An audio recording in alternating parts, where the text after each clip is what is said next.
کہ جو سنسیئرلی یہ فکر میں لگا ہوا ہے کہ وہ رقم ادا ہو جائے، اللہ کے ذمہ ہے کہ اس کی مدد کرے. تو میں نے سنسیئرلی کے لفظ اس لیے کہا کہ یہاں لفظ ہے ارادہ. وہ سنسیئرلی یہ لفظ ضروری نہیں کہ اردو کے اندر جو ہے کہ کیا کہنا چاہیے حقیقتاً، جس کے معنی دیانتاً خلوص کے ساتھ، وہ اس میں نہیں ہوں گے وہاں ترجمے کے اندر. وہاں صرف یہ ہوگا کہ جو ارادہ کرتے ہوں. کیوں صاحب کیا ہے اس میں دیکھیے، ارادہ کرتے ہوں. مگر میں نے یہ لفظ خاص طور پر بڑھایا ہے، اس لیے بڑھایا ہے کہ عربی میں ارادہ لفظ عربی کا ہی ہے یہ ارادہ، مگر اردو میں جو ہے اس کا وزن بڑا گھٹ گیا. اردو میں آ کر کے سمجھ میں آیا. لوگ ایک خواہش کو بھی ارادہ بول دیتے ہیں. دل میں ایک خواہش پیدا ہوئی اور کہہ دیتے ہیں کہ بھئی ہمارا ارادہ ہے، حالانکہ وہ ارادہ نہیں، وہ خواہش ہی ہے. ارادہ اس کو کہتے ہیں کہ جو خواہش سے آگے کی چیز ہو. یعنی اب اس نے، جس کو میں نے کہا کہ اخلاص کے ساتھ سنسیئر ہو کر کے اس نے اب یہ کام کرنا چاہا ہے، یہ ہے وہ ارادہ. ورنہ دل میں خواہش، اس کا نام تو خواہش. اس پہ میں وہ ایک واقعہ میں نے شاید MCC میں بھی سنایا تھا ارادہ اور خواہش کے تعلق سے تفسیر میں. یہاں بھی سنا دوں کہ صاحب وہ ہمارے ہاں دیوبند کے جو مولانا محمد طیب صاحب تھے محتمیم، انہوں نے ہم کو سنایا واقعہ. ان کے والد تھے حافظ احمد صاحب، بڑے کیا نام وقار کے اور جاہ و جلال کے. معلوم ہوتا تھا کہ بھئی وہ اپنے وقت کے نواب ہیں، یہ اندازے تھے ان کے. تو مولانا فرماتے تھے کہ ابھی یوں کہ یہ ٹین ایجر تھے اور فارغ ہو گئے تھے مدرسے سے، عالم ہو گئے تھے جو بھی تھا. تو اپنے والد کی خدمت میں حاضر ہوئے. پوچھا کیا بات؟ کہا کہ ایک بات عرض کرنے کے لیے حاضر ہوا ہوں. فرمایا کہو. کہ میں اس سال حج کو ارادہ ہے حج کو جانے کا. پھر تو اجازت چاہتا ہوں. اور وہ اجازت چاہنے کا مطلب کیا ہوا؟ انتظام بھی کر دیجیے. ظاہر ہے کہ اب اولاد اپنے باپ سے جب کہے گی وہ بھی ٹین ایجر، تو اس کا مطلب کیا ہوا؟ انتظام بھی کیجیے. انہوں نے یہ لفظ نہیں کہا کہ میں اجازت. تو انہوں نے کہا کہ بھئی اس سال رہے تو مشکل ہے، آئندہ سال دیکھیں گے. خاموش ہو گئے. وہ آئندہ سال پھر جا کے کہا کہ میرا ارادہ ہے حج کو جانے کا. انہوں نے پھر یہ کہا کہ بھئی اب رہنا تو آئندہ سال دیکھیں گے. تو بہت طبیعت پہ بڑی گرانی ہوئی. بھئی ایک سال اور مزید انتظار. تو لیکن بہرحال وہ رکے، اس لیے کہ وہاں کچھ مجال تھی نہیں چون چرا کرنے کی. تو اب تیسرا سال پھر آیا اور یہ پھر آ لیے. تو انہوں نے کہا میرا ارادہ ہے. انہوں نے کہا بھئی اس سال رہنے دو، ابھی ذرا ایسا ہے ویسا ہے آئندہ. تو انہوں نے یہ کہا کہ آپ بھیجنا ہی نہیں چاہتے. میں پہلے بھی یہ کہا تھا. آپ وہ ذرا جب یہ بات آئی انہوں نے کہا بیٹھ جاؤ. بیٹھ گئے. تم نے کیا کہا؟ کہ نہیں میں نے ابا جی میں نے 2 سال سے میں برابر کہہ رہا ہوں میں ارادہ کر رہا ہوں، آپ اس کو اس لیے فرما رہے تھے. تو میں کہا ہاں تم نے کہا کہ میں نے ارادہ کیا. تم نے ارادہ نہیں کیا تھا، خواہش تھی تمہارے دل میں. ارادہ اور چیز ہوتی ہے. ارادہ ہوتا تو تمہیں اس کی نوعیت ہی دوسری ہوتی. اب ان کو سمجھ میں آئی کہ یہ ہماری تربیت ہو رہی تھی اور ہم نے غلط لفظ استعمال کیا تھا. خواہش کو ہم نے ارادہ کہہ دیا تھا. تب اب وہاں سے اٹھائے خاموشی سے. اور اس کے بعد 4 دن کے بعد پھر آئے اور آ کر کہا کہ ابا جی میرا ارادہ ہے حج کے لیے جانے کا.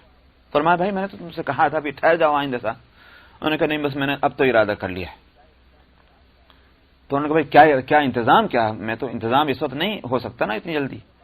کہ نہیں وہ انتظام ہو نہ ہو میرے پاس دلی تک کے ٹرین کا کرایہ موجود ہے، میں دلی تک جاؤں گا، اس کے بعد اللہ کو معلوم ہے کیا ہونا ہوگا.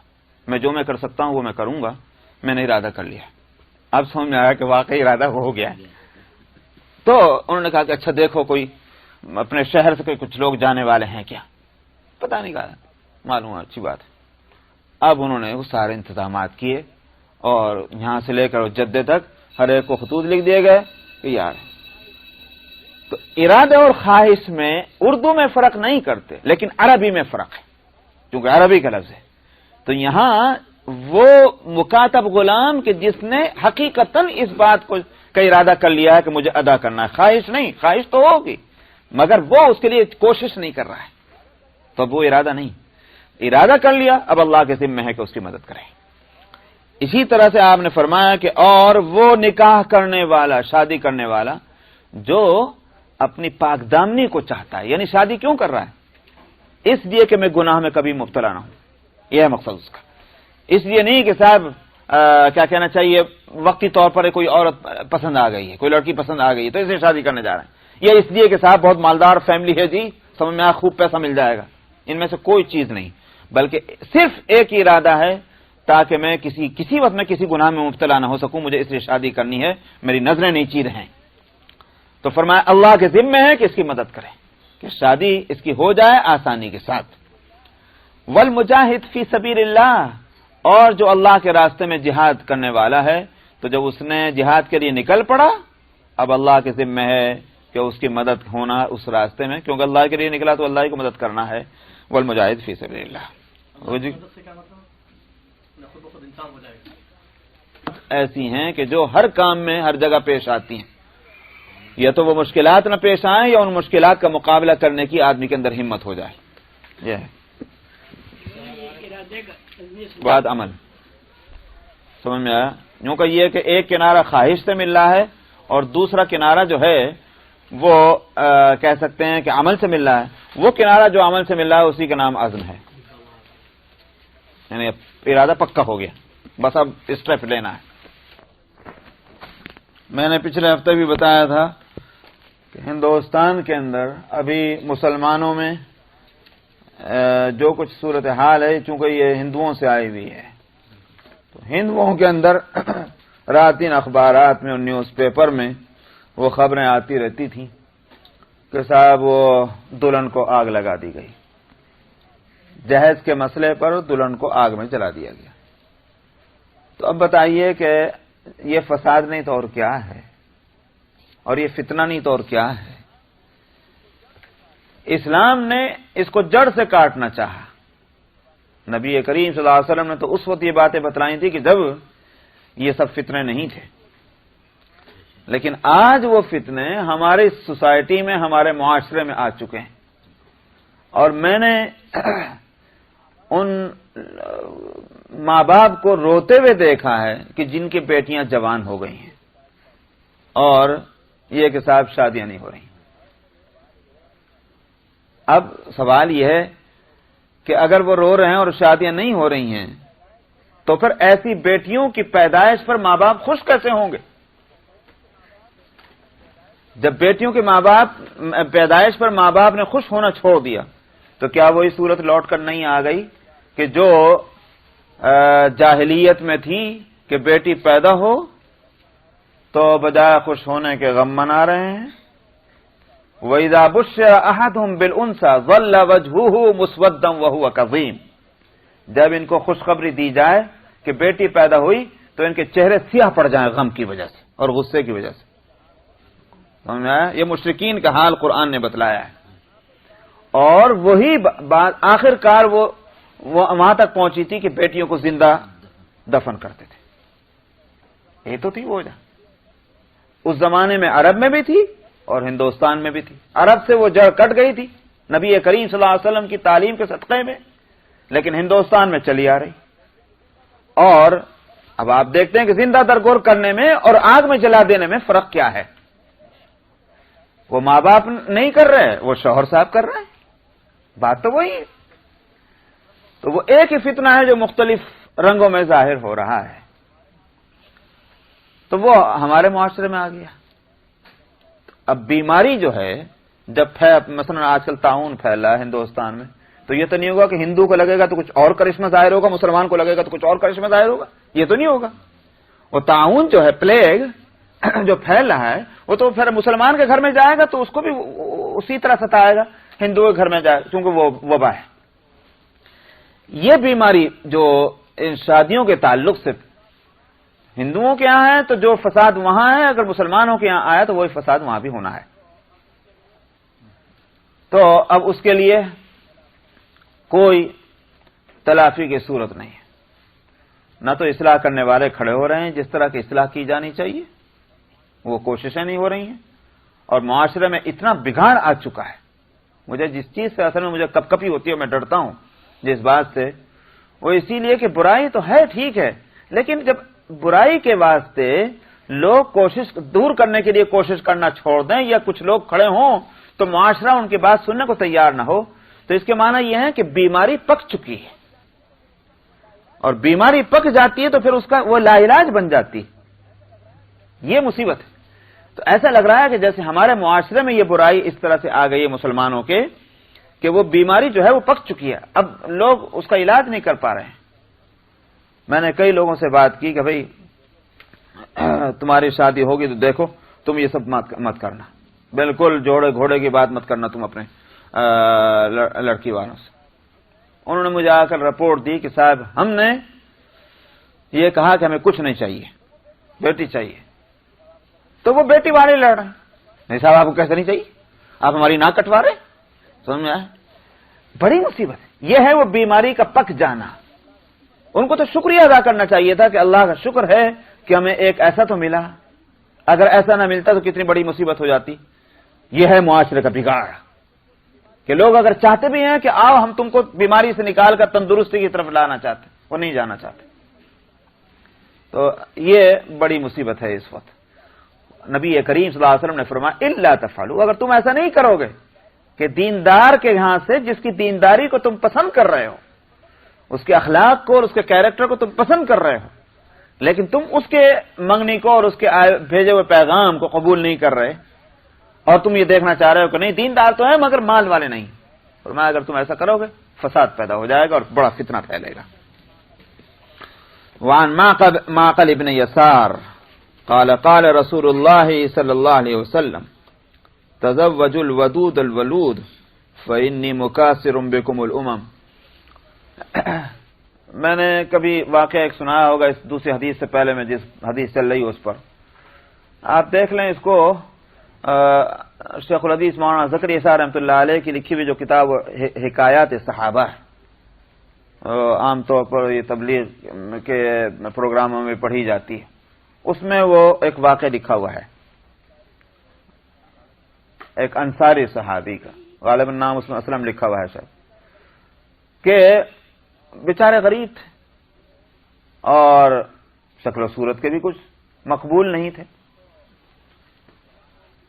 تو جوان آدمی تھے.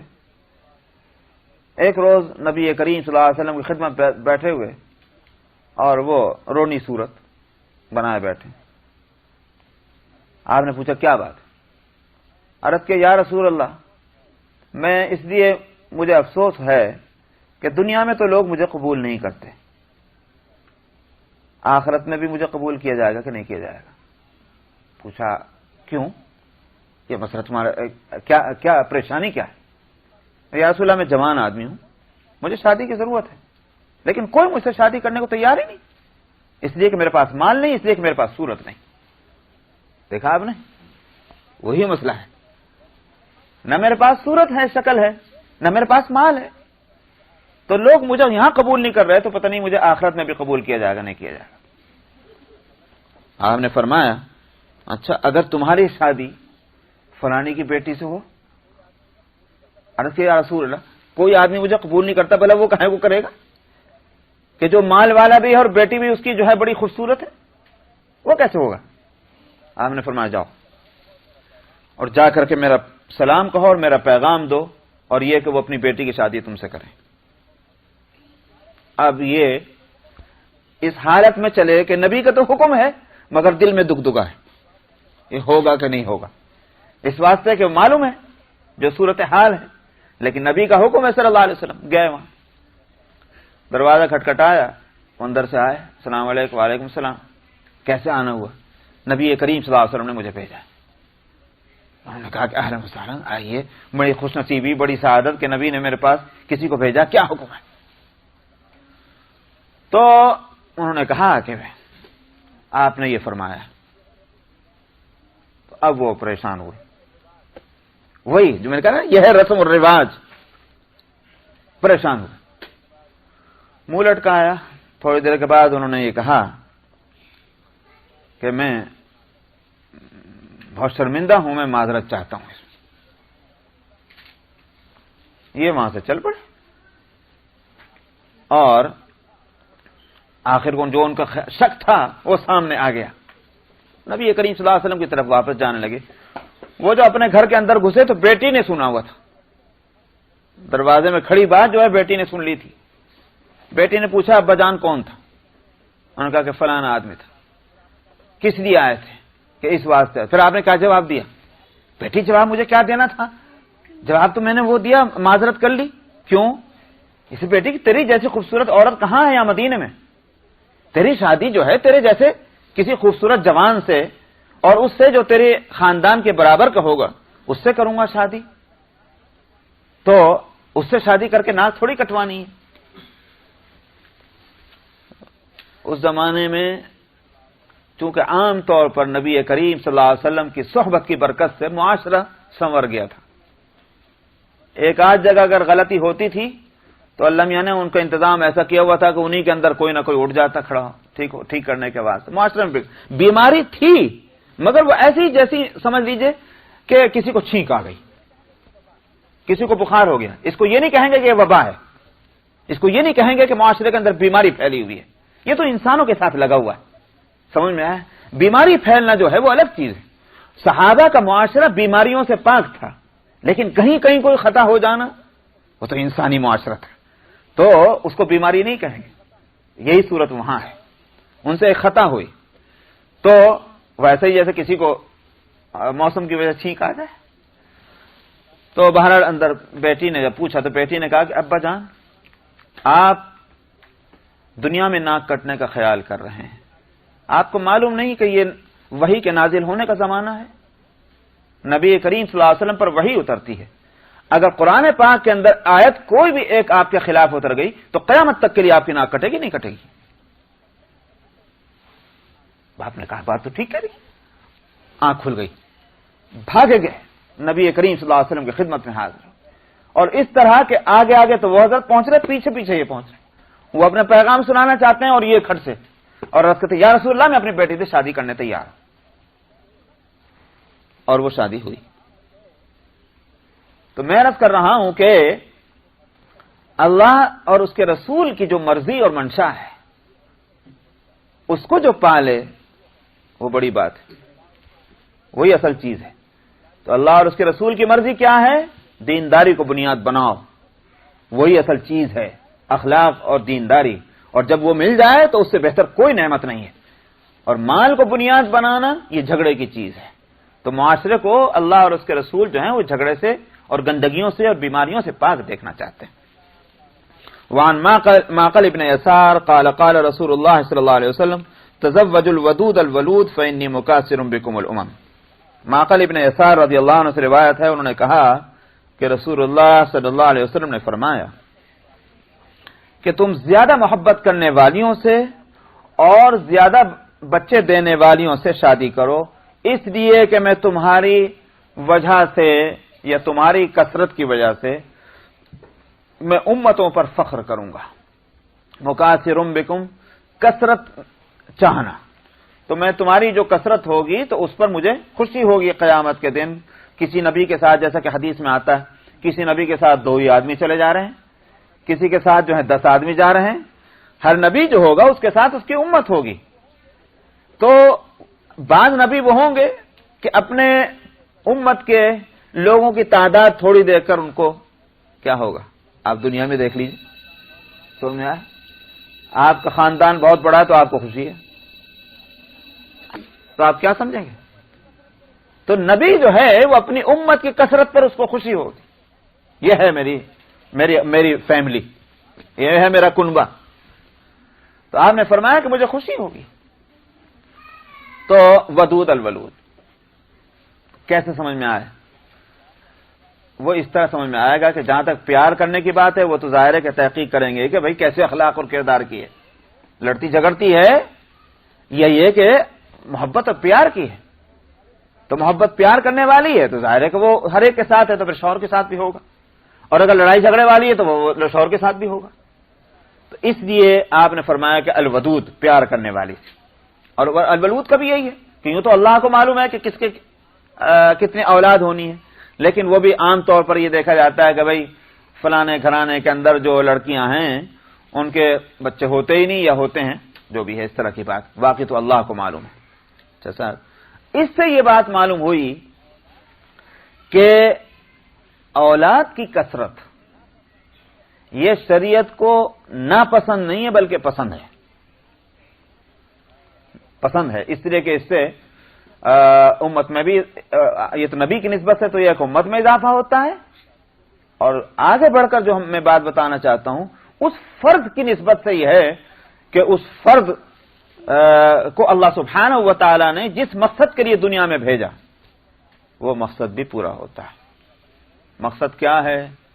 معاشرہ بنے، سوسائٹی بنے اور ایک دوسرے کی ذمہ داریوں کو سنبھالیں، یہ ہے اللہ کے حکمت۔ ورنہ اللہ میاں کے یہاں کیا قدرت میں نہیں تھا کہ جس طرح آدم علیہ السلام کو بغیر ماں باپ کے پیدا کیا، ہر انسان کو بغیر ماں باپ کے پیدا کر دیتے؟ ہو سکتا تھا؟ نہیں ہو سکتا؟ کیا ناممکن سمجھتے ہیں؟ ظاہر ہے کہ ممکن تھا، لیکن اللہ سبحانہ و تعالی نے جو یہ سلسلہ چلایا، انا خلقناکم من ذکر و انثی وجعلناکم شعوبا وقبائل، یہ جو ایک سلسلہ بنایا اللہ سبحانہ و تعالی نے، اس میں یہی حکمت ہے کہ جب اولاد اور ماں باپ کا رشتہ قائم ہوگا تو ایک کے دوسرے پر حق آئیں گے، اولاد کا حق ماں باپ پر، ماں باپ کا حق اولاد پر، پھر اسی طرح سے بہن کا بھائی پر، بھائی کا بہن پر، پھر یہی سلسلہ آگے چلے گا تو خالہ خالو، مامو مامی اور چچا اور چچی، یہ رشتے بنتے چلے جائیں گے، ایک کے دوسرے پر حقوق قائم ہوں گے، اس سے ایک کمیونٹی ڈیولپ ہوگی اور اس سے جو ہے معاشرہ بن کر کے یہ دنیا کا ایک نظام چلے گا۔ یہ ہے اللہ کی حکمت۔ اب ظاہر ہے کہ اگر یہ برابر چل رہا ہے پیدائش کا سلسلہ تو اللہ کی حکمت پوری ہو رہی ہے، اور اگر آپ اس پر کنٹرول کر دیں، وہ کٹ کر دیں اس سلسلے کو، اس کا مطلب کیا ہوا؟ اللہ نے جس حکیمانہ نظام کو قائم کیا تھا تم اس کو کاٹ رہے ہو۔ تو یہ اللہ سبحانہ و تعالی کی حکمت ہے۔ اسی واسطے علماء جو ان احادیث اور قرآنی آیات میں غور کر کے جو بات کہتے ہیں وہ یہ کہ انسان جب یہ سوچنے لگتا ہے کہ میری اولاد نہ ہو، اس کے معنی یہ کیا ہوئے کہ وہ دراصل یہ فیصلہ کر رہا ہے کہ میرے اوپر جو ذمہ داریاں آتی ہیں، جو مجھ کو زیادہ ایکٹیو بنانے والی ہیں، میں ان ذمہ داریوں کو لینے کو تیار نہیں۔ سمجھ میں آیا؟ تو یہ کم ہمتی ہے، کم حوصلگی ہے۔ اسلام باحوصلہ آدمی چاہتا ہے، کم حوصلے والے نہیں۔ سمجھ میں آیا؟ جب یہ کہتا ہے میں 2 کی ذمہ داری لے سکتا ہوں 3 کی نہیں لے سکتا، مطلب کیا ہوا کہ تم ہمت والے نہیں ہو، بے ہمت ہو، اور اسلام ہمت والا دیکھنا چاہتا ہے۔ اور یہ بات تو طے ہے کہ میں اور آپ اپنے اپنے اولاد کے لیے ایک بہانہ ہے، اس سے زیادہ اور کچھ نہیں۔ کھلانے پلانے والا تو وہی ہے۔ اسی واسطے قرآن شریف میں جو فرمایا وَلَا تَقْتُلُوا أَوْلَادَكُمْ خَشْيَةَ إِمْلَاقٍ نَحْنُ نَرْزُقُهُمْ وَإِيَّاكُمْ، اور ایک فرمایا من املاق نحن نرزقكم إياهم، 2 جگہ یہ لفظ آیا کہ اپنی اولاد کو مت قتل کرو۔ کس ڈر سے؟ فقر و فاقے کے ڈر سے، کھانے کو نہیں رہے گا، پہننے کو نہیں رہے گا، اس ڈر سے مت قتل کرو۔ معلوم ہوا قتل کرنا برا نہیں بلکہ یہ ڈر برا ہے، ورنہ قتل تو ہر ایک کا برا ہے۔ وَلَا تَقْتُلُوا النَّفْسَ الَّتِي حَرَّمَ اللَّهُ إِلَّا بِالْحَقِّ، وہ حکم تو آگے آ رہا ہے۔ قتل سے اگر منع کرنا ہوتا تو وہ آیت تو آگے ہے۔ دیکھو وہ میں قرآن شریف کی آیت کھول دیتا ہوں، اس میں دیکھیے آپ، تو اس سے پتہ چلے گا جو بات میں کہہ رہا ہوں۔ صفحہ 281 قرآن شریف کا سورہ الاسراء اور آیت نمبر 32 اور 33، آیت نمبر 31 اور 33ویں آیت، وَلَا تَقْتُلُوا أَوْلَادَكُمْ خَشْيَةَ إِمْلَاقٍ نَحْنُ نَرْزُقُهُمْ وَإِيَّاكُمْ، اور 33ویں آیت ہے وَلَا تَقْتُلُوا النَّفْسَ الَّتِي حَرَّمَ اللَّهُ إِلَّا بِالْحَقِّ۔ سمجھا؟ تو پہلی آیت میں فرمایا کہ اپنی اولاد کو املاق کے ڈر سے مت قتل کرو، املاق سے مطلب وہی فقر و فاقہ، اور اس کے بعد والی 33ویں آیت میں ہے کسی جان کو مت قتل کرو، وَلَا تَقْتُلُوا النَّفْسَ الَّتِي حَرَّمَ، جس کو اللہ نے قتل کرنے کو حرام کر دیا، مگر یہ کہ حق کا مطلب یہ ہے کہ قاتل کو قتل کرنا ہے، اس کو ایگزم کرنا تھا۔ تو اگر قتل سے روکنا ہے تو وہ تو آیت آگے آ رہی، وہ ہر ایک کے واسطے، اس آیت میں قتل سے روکنا نہیں بلکہ اس ڈر کو اپنے اندر پیدا کرنے سے روکنا ہے. وہ ڈر کیا ہے؟ فقر و فاقے کا، جو سبب بنا ہے قتل کا، دراصل اس سے روکنا ہے. تو فقر و فاقے کا ڈر جو ہے، اللہ تعالیٰ فرماتے ہیں نحنو نرزقہم وإیاکم. اور ابھی آپ نے قرآن شریف رکھ دیا، اور دوسری کا بتاتا ہوں، یہ قرآن کا کمال دیکھیے آپ. اور اسی طرح سے مفسرین اللہ تعالیٰ ان کی رحمتوں سے ان کو نوازے کہ انہوں نے قرآن شریف میں غور کر کے اور جو مسائل نکالے ہیں اچھا سے.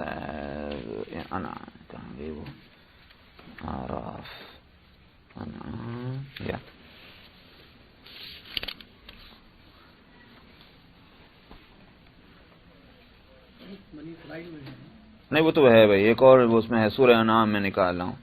ارے یہ تو رہی نا سامنے، آنکھوں کے سامنے ہے. صفحہ نمبر 140 سورہ الانعام اور آیت نمبر 151.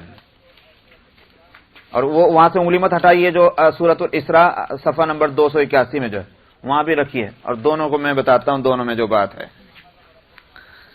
وہاں قل تعالوا اتل ما حرم ربكم عليكم الا تشركوا به شيئا وبالوالدين احسانا ولا تقتلوا اولادكم من املاق. یہاں کیا لفظ ہے؟ خشیت املاق، سورۃ بنی اسرائیل میں، اور سورہ انعام میں ہے من املاق. اور ایک اور فرق بتاؤں کہ وہاں ہے سورہ بنی اسرائیل میں نحن نرزقہم وإیاکم، ہم ان کو بھی رزق دیتے ہیں اور تم کو بھی. اور یہاں کیا ہے؟ نحن نرزقکم وإیاہم، یعنی تم کو رزق دیتے ہیں اور ان کو بھی. یہ جو جس کو انگلش میں کہتے ہیں person, first person, second person, third person, تو یہ جو غائب کا صیغہ اور حاضر کا صیغہ، یہ جو آگے اور پیچھے کیا ہے اس میں حکمت ہے. ایک جگہ تو بتلانا یہ ہے کہ جس طرح سے ہم تم کو رزق دیتے ہیں، سورہ انعام میں جو فرمانے کا حاصل، یہ تم کو رزق دے رہے ہیں کہ نہیں دے رہے ہیں؟ نحن نرزقکم، ہم تم کو رزق دیتے ہیں، ان کو بھی دیں گے. جس طرح ہم تم کو دے رہے ہیں اسی طرح ان کو بھی دیں گے. تم نے کیسے سمجھ دیا کہ ان کی وجہ سے ان کو پریشانی ہو جائے گی، ان کو کھانے کو نہیں ملنے کا؟ اگر تم کو دے رہے ہیں تو ان کو بھی دیں گے. وہاں تو یہ مطلب ہے. اور سورہ بنی اسرائیل میں جہاں فرمایا نحن نرزقہم وإیاکم، ہم ان کو بھی رزق دیں گے اور تم کو بھی، اس کا مطلب کیا ہے؟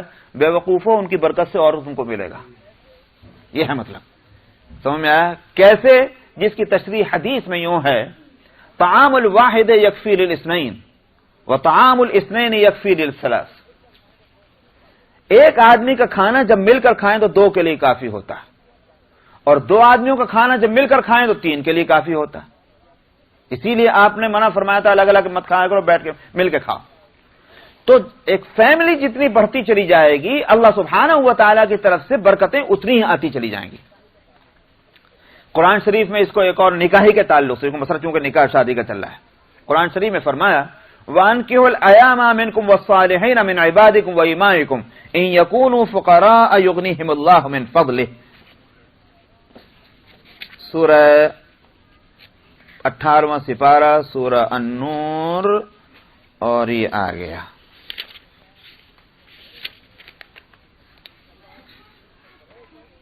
یہ رہا صفحہ 363 اور آیت نمبر 32 سورہ النور کی. وَأَنكِحُوا الْأَيَامَ مِنكُمْ وَالصَّالِحِينَ مِنْ عِبَادِكُمْ وَإِمَائِكُمْ، اور جو بے نکاحی ہیں تم میں سے عورتیں، ان کی تم شادی کرو، اور اپنے غلاموں میں سے جو نیک ہیں ان کی بھی شادیاں کر دو. إِن يَكُونُوا فُقَرَاءَ، اگر وہ جن کی شادیاں کرنی ہیں وہ آج فقیر بھی ہیں، يُغْنِيهِمُ اللَّهُ مِنْ فَضْلِهِ، اللہ اپنے فضل سے ان کو غنی کر دیں گے. اسی لیے سیدنا ابو بکر صدیق رضی اللہ عنہ سے روایت ہے، سیدنا ابو بکر صدیق ان صحابہ میں ہیں جو بہت محتاط تھے روایت بیان کرنے میں. حالانکہ ان سے بڑھ کر کس کو صحبت نصیب ہوئی ہوگی نبی کی؟ سب سے زیادہ صحبت تو آپ ہی کو ملی، مگر بہت کم روایتیں ہیں، کیونکہ جب تک کہ ان کو اتنا اطمینان نہ ہو جیسے قرآن کی آیت پر اطمینان ہوتا ہے حافظ کو، جب تک کہ وہ اس کو نہیں بیان کرتے، اس لیے بہت کم روایتیں. اور جب ابو بکر کی نسبت سے رضی اللہ عنہ کوئی روایت آ جائے تو پھر سمجھ لیجئے کہ بہت اہم بات ہے. تو ابو بکر صدیق رضی اللہ عنہ کی روایت یہ ہے کہ جو شخص تم میں سے رزق میں اضافہ چاہتا ہے تو وہ چاہیے کہ جا کر شادی کرے. دیکھا آپ نے، جس چیز کو ہم غربت کا سبب سمجھ رہے ہیں، اسلام اس کو غربت کے دور کرنے کا سبب بتا رہا ہے قرآن پاک کے. اور وہ ابو بکر صدیق رضی اللہ عنہ کی روایت میں اس آیت کا حوالہ بھی ہے کہ اللہ سبحانہ و تعالیٰ نے یہ فرمایا، جو میں نے آیت سورہ نور کی پڑھی ہے. تو اس لیے میں نے عرض کیا کہ جن چیزوں کو آج افسوس، یہ میں نے تفصیل سے اس لیے کہا کہ یہ اورینٹلسٹ نے اور یورپ نے یہ غیر اسلامی، ان کو تو اسلام سے کیا لینا دینا، وہ کیا جانے کہ اسلام اور اللہ اور رسول کیا چاہتے ہیں، وہ تو اپنی عقل کے بندے ہیں، عقل سے فیصلہ کرتے ہیں. سمجھا؟ انہوں نے سوچا ایک آدمی کا کھانا تو ایک ہی کے لیے، دو کیسے کھائیں گے، وہ ان کے سمجھ میں آنے والی بات نہیں. تو انہوں نے جو بیماری پھیلائی ہے، افسوس یہ کہ اس میں مسلم معاشرہ بھی مبتلا ہو گیا. اور آج اس کے پلاننگ ہو رہی ہے لمبے عرصے سے کہ صاحب نہیں کنٹرول ہونا چاہیے. ابھی بھی کانفرنس ہوئی ہے قاہرہ کے اندر. ان بدبختوں کو جگہ بھی ملی تو قاہرہ ہی ملی. کیا کریں اس واسطے کہ جب ہم ٹھہرے ہی ایسے، سمجھ میں آیا، ساری بیماریوں کو اپنے دامن میں سمیٹنے کا اگر ہم کو شوق ہو تو پھر کون نہیں چاہے گا کہ، تو اس لیے وہ وہاں کھڑ کے، تاکہ یہ بے حیائیاں جو ہیں اس راستے سے وہ مسلم معاشرے میں پھیلنی چاہیے. آپ کو یہ بات معلوم ہے ایڈس کی بیماری سب سے زیادہ کم مسلم ملکوں میں ہے، سب سے زیادہ کم، 0 مسلمان ملکوں میں. اب ان کا قصہ کیا ہے؟ شیخ سعدی علیہ الرحمہ نے ایک واقعہ لکھا کہ ایک کبڑے سے پوچھا جس کی کمر جھکی ہوئی تھی، تیری کوئی خواہش بھی ہے؟ اس نے کہا میری خواہش یہ کہ سارے کپڑے ہو جائیں. آج سمجھے نہیں؟ یہ وہ لوگ ہیں کہ جو بیماری کا علاج تو نہیں کر سکتے، لیکن کسی کو جب تندرست دیکھتے ہیں تو یہ سمجھتے ہیں تو تندرست کو تو بھی بیمار ہو جا. مسلم معاشرے کو دیکھ رہے ہیں کہ ایڈس کی بیماری سے پاک ہے، اس واسطے کیا ہے، تم کیوں پاک ہو، تم بھی ہمارے جیسے ہو جاؤ، اسی حمام میں تم بھی ننگے ہو جاؤ جس میں ہم ہیں. یہ ہے وہ سارا تماشا جو قاہرہ میں کیا گیا اور وہ تجویز پاسی. تو میں عرض کر رہا ہوں کہ یہ سارے شاخسانے جو ہیں برتھ کنٹرول کے ہوں، یہ شادیوں کے تعلق سے اتنی قیدیں اور شرطیں لگنے کا ہو، یہ فتنۃ فی الارض وفساد عریض جو نبی نے فرما دیا تھا، وہ صدق اللہ ورسولہ، اللہ اور اس کے رسول سچ بولتے ہیں. ایک ایک چیز ہماری آنکھوں کے سامنے آ رہی. اس لیے ہم مسلمانوں کو آنکھیں کھولنی چاہیے. یہ کیا مصیبت ہے کہ جہاں ان گوری چمڑی والوں نے اور یورپ والوں نے جو ایک سر پھونکا اور ہم جو ہے اپنے منہ سے وہ سر اپنے لگے. ہمارے پاس تو یہ کتاب اللہ اور سنت رسول اللہ ایک ایسی زبردست ترازو ہے کہ جس میں تولنے کے بعد حق اور باطل بالکل کھل کر سامنے آ جاتا ہے. جب اتنی بڑی چیز ہمارے پاس ہے، ہم کیوں آنکھ بند کر کے ان کی بات مانتے ہیں؟ اور جب ہم کہتے ہیں ان کا مولوی ملاؤں کی باتیں میں سمجھ میں آئے، اسی واسطے تو ہمارا درس میں بھی آپ جیسے ماشاءاللہ فنڈامنٹلیسٹ بیٹھے نظر آتے ہیں، سمجھ میں آئے، کیونکہ اس واسطے کہ ہم مولوی ملاؤں کی باتیں 14 سال سے جو چیز چلی آتی ہے، یہ جو اس کے اندر کبھی بال نہیں آئے گا، کبھی بال آنے والا نہیں. یاد رکھیے یہی وہ چیز ہے کہ جو حق ہے، سمجھ میں آیا. وہ ہم تھوڑا اپنی طرف سے تھوڑی کہہ رہے ہیں. آپ اسی لیے میں بار بار قرآن شریف کے صفحے کھول کے آیت میں بتا کے حدیث میں کھول کے اسی لیے بتاتا ہوں. یہ بات میری نہیں ہے، سمجھ میں آیا، بلکہ یہ قرآن پاک کی بات ہے، یہ حدیث کی بات ہے. اب اگر اسی کا نام فنڈامنٹلزم ہے، مبارک ہو آپ کو لبرلزم. ہم تو اسی کے لیے مسلمان ہوئے ہیں اور یہی ہمارا اسلام ہے. تو آپ نے فرمایا کہ تزوج الودود الولود فانی مکاثر بکم الامم، شادی کرو زیادہ محبت کرنے والیوں اور زیادہ اولاد دینے والیوں سے، اس لیے کہ میں تمہارے ذریعے سے امتوں پر تمہاری کثرت پر فخر کروں گا. بس جناب انشاءاللہ بقیہ آئندہ.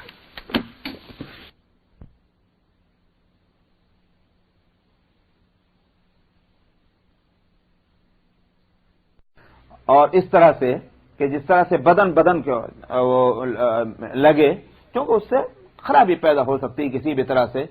تو اس 2 سگی بہنیں ہوں تو بات الگ ہے، یہاں مراد وہ نہیں اجنبی مراد ہے. 2 سگی بہنیں ہیں، ماں بیٹی ہے، وہ بات الگ ہے، اس میں اشکال نہیں ہے، تو محرم ہے. لیکن جو محرم نہیں ہے ان کا اس طرح سے مرد کا مرد کے ساتھ، عورت کا عورت کے ساتھ ایک ہی کپڑے میں اس طرح سے کہ بدن کو بدن لگے، وہ اس سے روکا آپ نے.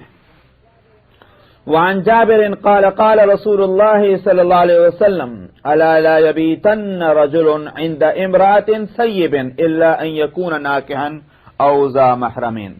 جابر رضی اللہ عنہ سے روایت ہے، انہوں نے کہا کہ رسول اللہ صلی اللہ علیہ وسلم نے فرمایا، یاد رکھو تم میں سے کوئی مرد کسی سیبہ عورت کے پاس رات نہ گزارے، ہرگز نہ گزارے، الا یہ کہ اس سے نکاح کرنے والا ہو یا محرم ہو۔ سیبہ عورت ایک تو ہوتی کنواری، تو دوسری ہوتی سیبہ، یعنی جس کی پہلے شادی ہو چکی تھی، وہ کنواری نہ رہی، اس کو سیبہ کہتے ہیں۔ تو کسی ایسی عورت کے پاس رات نہ گزارے، اس کا مطلب یہ نہیں ہے کہ کنواری کے ساتھ گزار لے، مطلب یہ ہے کہ وہاں جب اس کے ساتھ اجازت نہیں تو کنواری کے ساتھ تو اور بھی اجازت نہیں، یہ تو یہ معنی ہے، یا پھر ایک اور معنی بھی ہے، یوں کہ یہ سیبہ ہی کے ساتھ آپ نے روکا ہے، اور وجہ اس کی کنواری میں تو زیادہ شرم ہوگی، زیادہ احتیاط ہوگی، لیکن ہو سکتا ہے کہ سیبہ جو ہے، جو کنواری نہیں رہی ہے، وہ زیادہ احتیاط نہ کرے اور اس بے احتیاطی میں کوئی دونوں گناہ کے اندر مبتلا ہو جائے۔ دونوں معنی ہو سکتے ہیں، ایک نے کہا کہ مبالغتاً کہا کہ جب سیبہ سے نہیں تو باقرہ سے کیوں نہ ہو، کنواری سے کیوں نہ ہو، اور دوسرے نے یہ معنی لیے ہیں، دونوں معنی سامنے ہیں، الا یہ کہ اس سے نکاح کرنے والا ہو، یعنی نکاح کر لیا ہو، یا پھر یہ کہ وہ محرم ہو۔ وعن عقبۃ بن عامر قال قال رسول اللہ صلی اللہ علیہ وسلم ایاکم والدخول علی النساء فقال رجل یا رسول اللہ ارأیت الحمو قال الحمو الموت۔ عقبہ ابن عامر رضی اللہ عنہ سے روایت ہے، انہوں نے کہا کہ رسول اللہ صلی اللہ علیہ وسلم نے فرمایا احتیاط کرو تم عورتوں کے پاس جانے سے۔ تو ایک شخص نے عرض کیا یا رسول اللہ کیا فرماتے ہیں اب حمو کے بارے میں؟ حمو کس کو کہتے ہیں؟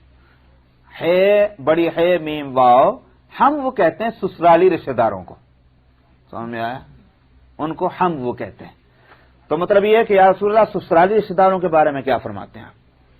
اس سے مثال کیا بولتے ہیں ہمارے یہاں جیٹھ دیور کیا بولتے ہیں، وہ ان کے بارے میں آپ کیا فرماتے ہیں؟ آپ نے فرمایا الحمو الموت، یہ محاورہ تھا عرب کا، عرب کے محاورے میں یہی بولا جاتا تھا جب کسی بات کو بولنا ہو الحمو الموت۔ یہاں مراد اس سے کیا ہے کہ مطلب یہ وہ تو اور زیادہ خطرناک ہے، اس کا مطلب یہ ہے کہ وہ آیا تو کوئی تکلف بیچ میں نہیں ہے، جب تکلف بیچ میں نہیں ہے کسی بھی وقت بھی کوئی گناہ کے اندر ابتلا ہو سکتا ہے دونوں کا، اس لیے زیادہ احتیاط کی جائے کہ جب کہ تنہا ہوں ایسی صورت میں بہت احتیاط سے جائیں آئیں اور بے ضرورت نہ جائیں۔ وعن جابر ان ام سلمۃ استأذنت رسول اللہ صلی اللہ علیہ وسلم فی الحجامۃ فامر ابا طیبہ ان یحجمها قال حسبت انه كان اخاها من الرضاعة او غلاما لم يحتلم۔ جابر رضی اللہ عنہ سے روایت ہے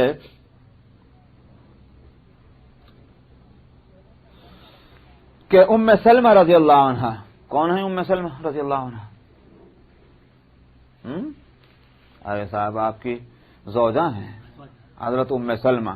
حضرت ام سلمہ رضی اللہ عنہ نے نبی کریم صلی اللہ علیہ وسلم سے اجازت چاہی پچھنے لگوانا، سمجھ میں آیا؟ وہ جو رگ کھول کر کے خون نکالتے تھے نہیں، اس کو پچھنا بولتے تھے، فاسد خون نکل جائے سے صحیح ہو جائے تو اس کو حجامہ بولتے ہیں عربی میں، پچھنے لگانے کے لیے۔ آپ نے ابو طیبہ کو حکم دیا کہ ان کے پچھنے لگائے۔ راوی کہتے ہیں کہ میرا خیال یہ ہے کہ یا تو وہ ان کا دور شریک بھائی تھا اور یا پھر نابالغ غلام تھا، ابو طیبہ جس کا نام ہے۔ آپ نے ان کو فرمایا کہ جو ہے وہ جا کر، اس سے کیا بات نکلی کہ بالغ اور اجنبی مرد جو ہے وہ اس کے سامنے بدن کا حصہ کوئی نہ کھولا جائے۔ اچھا صاحب، یہاں علماء ایک بات یہ کہتے ہیں کہ اس سے یہ بات بھی معلوم ہوئی کہ یہ پچھنے لگانے کی ضرورت کوئی زیادہ سخت ضرورت نہیں تھی، ورنہ اگر سخت ضرورت پیش آ جائے کہ جس کے بغیر چارہ نہ ہو تو اجنبی کے سامنے بھی بدن کا کوئی حصہ کھولا جائے گا، مثال کے طور پر سرجری کرنی۔ اب ڈاکٹر جو ہے وہ ایسی بیماری ہے کہ اس کی سرجری کے سوا اور کوئی راستہ نہیں ہے، تو ڈاکٹر کون سا رشتہ دار تھوڑی ہوگا، یہ رشتہ دار بھی کوئی محرم ہی تھوڑی ہوگا، ضروری نہیں۔ ایسی صورت میں فقہاء اجازت دیتے ہیں کہ بدن کا وہ حصہ اس کے سامنے اگر کھولنا ضروری ہے تو کھولے گا، لیکن یہاں اگر ضرورت شدید نہیں ہے تو پھر بے شک یہاں معلوم ہوتا ہے کہ ضرورت شدیدہ نہیں تھی، اس واسطے آپ نے ان کو حکم دیا، یہ نہیں فرمایا کہ ہاں جس سے چاہے تم پچھنے لگوا لو۔ گھنٹی بج گئی بھائی، روک دوں یا اور چلوں؟ دو کر لوں اور اچھی بات ہے۔ وعن جریر ابن عبداللہ قال سألت رسول اللہ صلی اللہ علیہ وسلم عن نظر الفجاء فامرنی ان اصرف بصری۔ جریر ابن عبداللہ البجلی رضی اللہ عنہ سے روایت ہے، انہوں نے کہا کہ میں نے رسول اللہ صلی اللہ علیہ وسلم سے اچانک نظر پڑنے کے بارے میں پوچھا. مثلا یہ کہ میں نے کوئی ارادہ پہلے سے نہیں کیا، ایک عورت سامنے آ گئی، میری نظر اس پہ پڑ گئی، اس کے بارے میں نے پوچھا. آپ نے مجھے حکم دیا کہ میں اپنی نظر کو ادھر سے پھیر لوں. حضرت علی رضی اللہ عنہ کی ایک روایت اور ہے، شاید وہ آگے کہیں آئے گی، کہ آپ نے اس روایت میں حضرت علی کی ہے رضی اللہ عنہ کہ آپ نے فرمایا کہ پہلی نظر جو ہے وہ تو معاف ہے، دوسری نظر نہیں. اس کا مطلب کیا، وہ پہلی تو اچانک پڑ گئی، لیکن اب دوبارہ پھر پلٹ کے جو دیکھنا شروع کیا تو وہ اس مواخذہ ہوگا، اس لیے کہ وہ اپنے ارادے سے.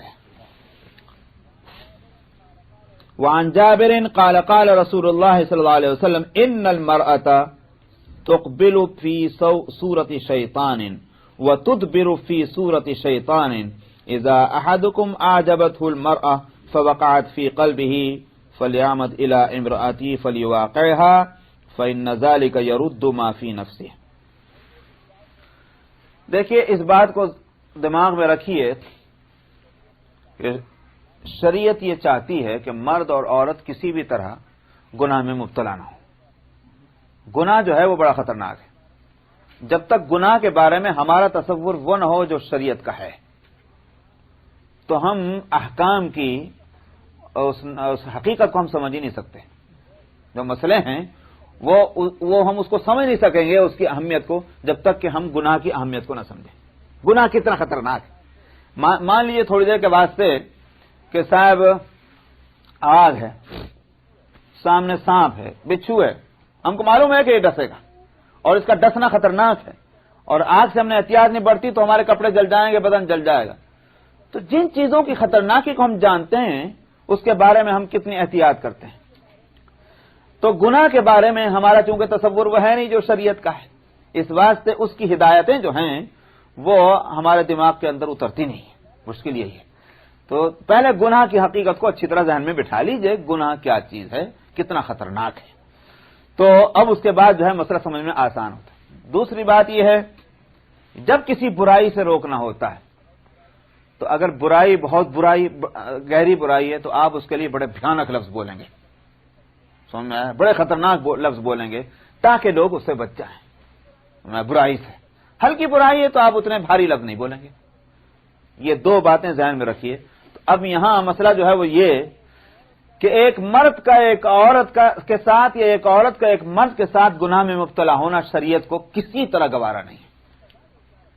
بھائی اس کی سزا جو کیا رکھی ہے آپ کو تو معلوم ہے، سمجھ میں آیا. اس کی سزا جو ہے وہ سنسار کر دینا ہے اور رجم کرنا ہے.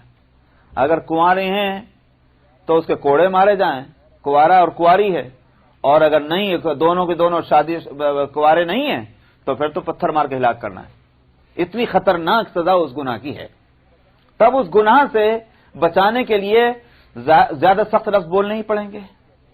اب اس بات کو ذہن میں رکھیے. اب چلیے جابر رضی اللہ عنہ سے روایت ہے، انہوں نے کہا کہ رسول اللہ صلی اللہ علیہ وسلم نے فرمایا کہ ایک عورت سامنے آتی ہے تو شیطان کی صورت میں اور پیچھے جاتی ہے تو شیطان کی صورت میں. مطلب کیا؟ شیطان لگا ہوا ہے. اس کو یہ مطلب تھا. اس لیے اس کے ہرگز یہ معنی نہ سمجھا کہ آپ نے اللہ کے رسول نے ہر عورت کو شیطان بنا دیا. مطلب یہ ہے کہ شیطان اس کے ساتھ لگا ہوا ہے. کیوں؟ اس کے آگے بڑھا رہی ہے. فرمایا جب تم میں سے کوئی شخص ایسا ہو کسی عورت کو دیکھا اور طبیعت میں کچھ بات پیدا ہوئی، اعجبت ہو احدکم، اس کا دیکھنا تمہاری طبیعت میں کچھ تبدیلی پیدا کر دے اور کچھ خیالات بدل دے. آپ نے فرمایا اس کو چاہیے کہ اپنی بیوی کے پاس چلا جائے اور جا کر کے اپنی طبیعت کو تسلی دے. تو گناہ سے روکنا ہے. یہ ہے مطلب. اس واسطے عورتوں کے لیے ہدایت یہ ہے کہ چونکہ وہ مردوں کے لیے فتنہ بن سکتی ہیں، اسی واسطے کہا کہ باہر نکلو تو چمک دمک کر کے مت نکلو. لا تبرجن تبرج الجاہلیت الاولی، تم اس طرح مت نکلو جس طرح کے اپنے شو کر رہی ہوں، نمائش کر رہی ہوں، بلکہ یہ کہ اس طرح چادر لپیٹ کر اپنے کپڑوں کو، اپنے بدن کو اس طرح متفتلات ان کا لفظ آتا ہے کہ اس طرح کے دیکھنے والے کی طبیعت للچائے نہیں. سمجھ میں آیا؟ دیکھ کر للچائے نہیں بلکہ وہ سمجھے کہ بھائی بڑی پاک دامن ہے عورت ہے. سمجھ میں آیا؟ ایک بااخلاق عورت ہے. آج بھی عرب ملکوں کے اندر، ان عرب ملکوں میں کہ جن کے اخلاق کا دیوالہ نکل چکا ہے، آج بھی ایک بات وہاں بہت اچھی ہے کہ حالانکہ پردہ تو رخصت ہو لیا، سمجھ میں آیا، وہ ترقی کے نام پر، لیکن وہاں اب بھی ہے قاہرہ میں اور دوسری جگہوں میں وہ عورت بہت ہی کم ملیں گی، مگر جو بھی عورت ایسی کہ پورے بدن کو چھپائے ہوئے وہ جا رہی ہو، اور باقی اتنا یہ ہے کہ ان عرب ملکوں میں یہ عجیب کمال ہے، یا تو بے پردگی، اور پردہ ہے تو ایسا کہ ہاتھوں میں بھی وہ پہنے ہوئے، کیا بولتے ہیں اسے، گلوز وغیرہ، یعنی اتنا کہ ہاتھ بھی باہر نظر نہ آئے، بعض عورتوں کو تو ایسا۔ لیکن وہ عورت اگر کہیں فٹ پاتھ پہ بھی جا رہی ہوگی تو کسی کی نظر پڑ جائے ہوگا، حرم حرم حرم، ہٹ جاؤ، یعنی وہ لونڈے بھی جو ہیں وہاں سے احتیاط کرتے ہیں، اور دوسری عورتیں گزرتی رہو، ان کو بھی فکر نہیں، سمجھ میں آئے۔ ہمارے یہاں ایک بزرگ تھے، آپ نے کہیں ان کی کتاب یہاں پتہ نہیں ہوگی، وہ میراث سے متعلق اور بھی کئی کتابیں ان کی تھی، میاں اصغر حسین صاحب رحمۃ اللہ علیہ، میری بسم اللہ انہوں نے کرائی، 5 سال کی عمر، مجھے تھوڑا سا بس ان کا قد یاد ہے، ناک نقشہ یاد نہیں، محدث تھے اور کہا کرتے تھے کہ وہ زندہ ولی ہیں، ان کے بارے میں ہمارے والد صاحب ان کے شاگرد تھے، تو والد صاحب پر بڑی ان کی عنایتیں تھیں۔ تو خیر، چونکہ ان کے یہاں سنتوں کا اہتمام، ہمارے یہاں تو بزرگوں میں یہ رہی بات کہ سنتوں کا خیال بہت زیادہ، اس واسطے ان سے کوئی توقع اس کی نہیں کی جا سکتی تھی کہ یہ خلاف شریعت کوئی کام کر رہے ہوں گے، اس کا تو ہمارے یہاں تصور ہی نہیں ہوتا کہ ہمارے استاد جو ہوں وہ کوئی کام ایسا کر رہے ہوں کہ جو شریعت اس کی اجازت نہ دیتے، ہم کبھی تصور نہیں کر سکتے تھے اس کا۔ تو میاں اصغر حسین صاحب رحمۃ اللہ علیہ، وہ مدرسے سے، ہمارا گھر اور مدرسہ جو ہے بالکل ملا ہوا ہے، بیچ میں گلی ہے، اور وہ جہاں ہمارا گھر کا پچھلا کونا جا کر رکتا ہے، وہاں وہ مدرسے کی حد اتنی کم ہو جاتی ہے کہ سائیکل رکشہ بھی مشکل سے جائے، اتنا تنگ ہو جاتا ہے۔ تو وہی راستہ ان کے بھی جانے کا تھا، اپنے گھر جانے کا، تو اس میں جا رہے وہ کچھ انگریزوں کا زمانہ، 1-2 میں گزر گئی، سمجھ میں آیا۔ وہ جیسے کہ عورت کو دیکھ کر ایک آدمی کو ادھر ہونا چاہیے طریقہ تھا، وہ ہوا ہی نہیں حضرت، اپنا ایسے ہی چلتا رہے۔ کسی نے پوچھا حضرت عورتیں گئی ہیں آپ بچے نہیں؟ فرمایا کہاں؟ انہوں نے کہا جی وہ تو لونڈے تھے۔ ارے بھائی عورتیں ہوں تو عورتوں کی طرح جانا، سمجھ میں آیا؟ یہ میں جو ہیں یہ لونڈوں کی طرح پھر رہی ہیں، تو یہ خود ہی نہیں کرتی پردہ، جاؤ۔ تو وہ اپنا چلے گئے۔ میں عرض کر رہا ہوں کہ جب آپ خود نہیں پردہ کریں گے، دوسرے کو کیا ضرورت ہے کہ اپنے آپ کو وہ احتیاط کرتا پھرے؟ آپ تو شو کریں، اور مردوں سے اس بات کی توقع کریں کہ وہ ہماری عورت ہونے کا پورا خیال کریں۔ آپ اپنی عورت ہونے کا خیال کریں تو بے شک پھر مردوں کی ذمہ داری ہے۔ قرآن شریف میں دونوں کو حکم ہے، تم بھی نظر نیچے رکھو، تم بھی نظر نیچے رکھو، سمجھ میں آیا؟ یہ ہے، یوں نہیں خالی ایک کو حکم دے دیا کہ تم سب کرتے رہو، دوسرے پہ کوئی ذمہ داری نہیں۔ یہ بھی نہیں ہوا خالی عورتوں کو حکم دیا مردوں کو نہ دیا، یہ بھی نہیں کہ خالی مردوں کو دیا عورتوں کو نہ دیا، دونوں کو، کیونکہ معاشرہ اور سوسائٹی تو دونوں سے بنے گی، سمجھ میں آیا؟ اس واسطے دونوں کو ہی احتیاط کرنے کی ضرورت ہے۔ بس ہاں ہو گیا۔ ہریرہ رضی اللہ عنہ کی روایت ہے کہ رسول اللہ صلی اللہ علیہ وسلم نے فرمایا کہ یہود اور نصارہ کو سلام ابتداءً سلام مت کرو، یعنی تم مت سلام کرو ان کو، یہ اس میں لکھا ہوا ہے، لا تبدؤ الیہود ولا النصارى بالسلام۔ اور آگے اس کے بعد ایک حدیث چھوڑ کر ایک اور حدیث ہے، عن انس قال قال رسول اللہ صلی اللہ علیہ وسلم اذا سلم علیکم اہل الکتاب فقولوا وعلیکم۔ حضرت انس نے روایت کیا کہ آپ نے فرمایا کہ جب اہل کتاب تم میں سلام کہیں تو بس وعلیکم کہہ دو، وعلیکم السلام کہنے کی ضرورت نہیں، وعلیکم کہہ دو۔ اسی واسطے کیا نام ہے فقہاء نے یہ لکھا ہے کہ ہداک اللہ کہہ دینا اور بھی اچھا ہے، کہ حدیث تو مجھے ابھی یہاں نظر نہیں آ رہی، لیکن فقہ کی کتابوں میں لفظ ہے اللہ ہدایت دے۔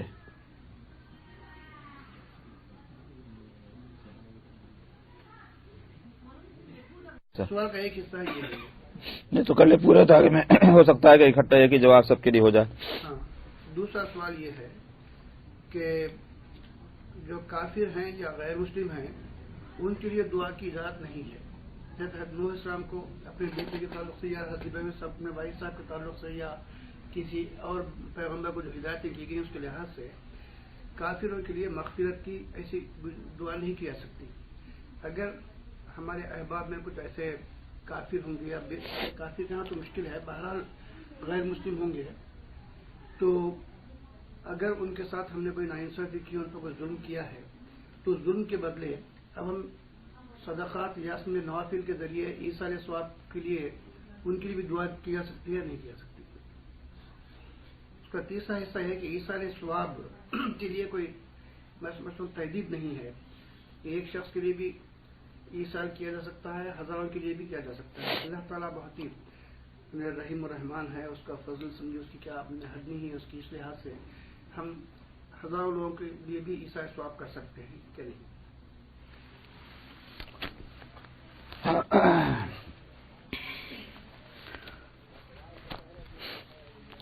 سوال کا پہلا جز جو ہے وہ یہ ہے کہ اہل حقوق ان کے جب تک حق نہ ادا ہوں تو معافی نہیں ہے، یہ بات شریعت بتاتی ہم کو۔ بندوں کے حقوق بندے یا تو ادا ہوں یا وہی معاف کریں، جب تک نہ ادا ہوں نہ معاف کیے جائیں تو وہ برابر ذمے میں رہتے ہیں۔ ایک تو یہ حصہ ہے۔ اب اگر ایسے مسلمان ہیں کہ جن کے حق ہمارے ذمے ہیں اور ہم ادا نہیں کر سکے اور دنیا سے چلے گئے تو ہم ان کے لیے تو ایصال ثواب کر لیں، ہو سکتا ہے کہ اس سے وہ تلافی ہو جائے وہ حقوق کی جو ہمارے ذمے رہ گئے ہیں۔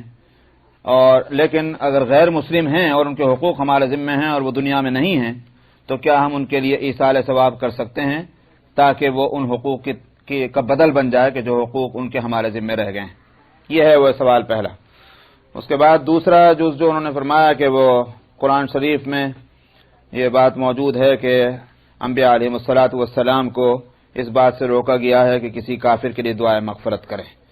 اور تیسرا حصہ جو ہے ان کے سوال کا وہ یہ ہے کہ ایصال ثواب ایک عمل کا وہ ایک ہی آدمی کے لیے کیا جائے یا ایک سے زیادہ کے لیے بھی ایک ہی عمل کا ثواب جو ہے وہ متعدد لوگوں کو تو بھیجا جا سکتا ہے۔ یہ تین حصے ہیں۔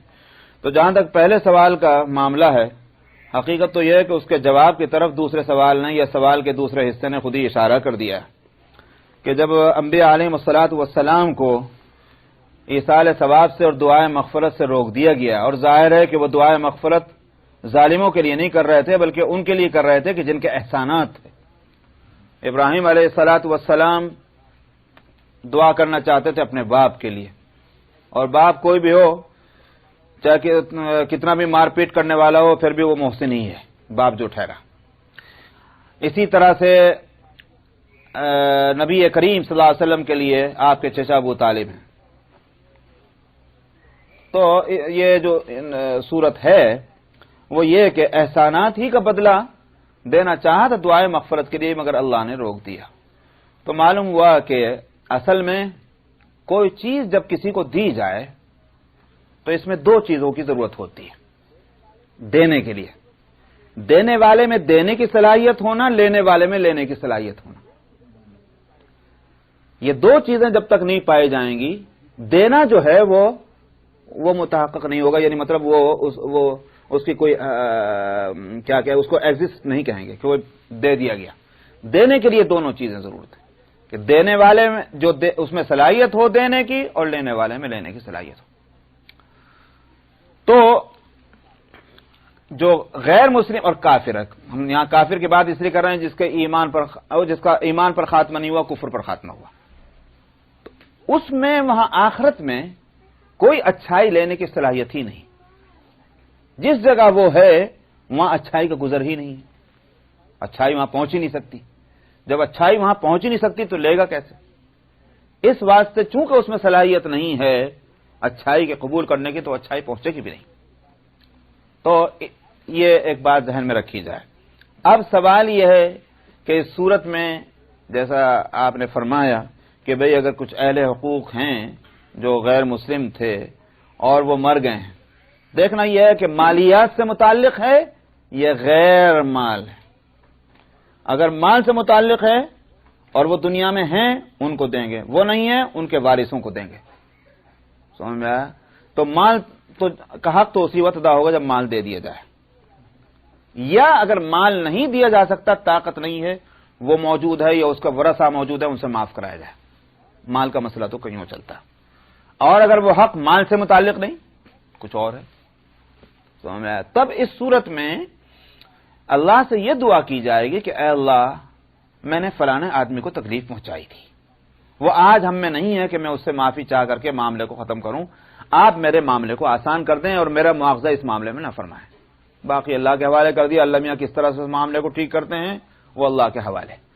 سمجھ میں آیا؟ اللہ سبحانہ و تعالیٰ سے کہہ دیا گیا کہ اللہ میرے لیے اس معاملے کو آسان کر دے، اللہ قبول فرمائے، تم کے لیے کوئی مشکل بات نہیں. یہ دعا ضرور کر سکتے ہیں، لیکن یہ کہ اس کا ثواب اس کو پہنچا دے تو ثواب تو پہنچے گا نہیں، اس لیے کہ اس میں ثواب کے قبول کرنے کی صلاحیت ہی وہاں نہیں ہے.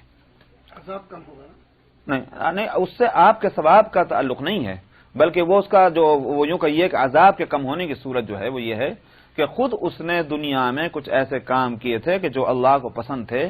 اگر اللہ سبحانہ و تعالی اس کے نتیجے میں جہنم کے عذاب کو اس میں ہلکا کریں، جہنم میں تو رہے گا لیکن عذاب ہلکا کریں گے. میں نے یہ عرض کیا کہ جہنم وہ جگہ ہے کہ جہاں کوئی خیر نہیں گزر سکتی، یہ بات ہے. اس واسطے وہ ہمارا ثواب نہیں لے سکتا. ہاں یہ کہ اللہ میاں کو جب آپ نے بیچ میں ڈالا، اب اللہ میاں اس کے عذاب کو کم کر دیں، یہ بھی کر سکتے ہیں. سمجھ میں آیا؟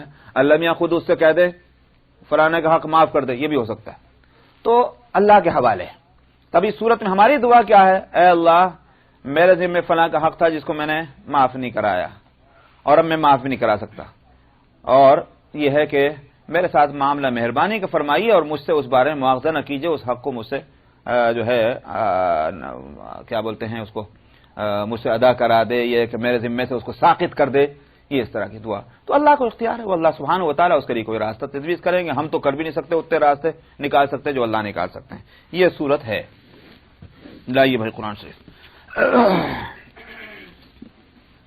رسول اللہ صلی اللہ علیہ وسلم اذا خطب احدكم المرأة فإن استطاع ان ينظر الى ما يدعوه الى نکاحها فليفعل.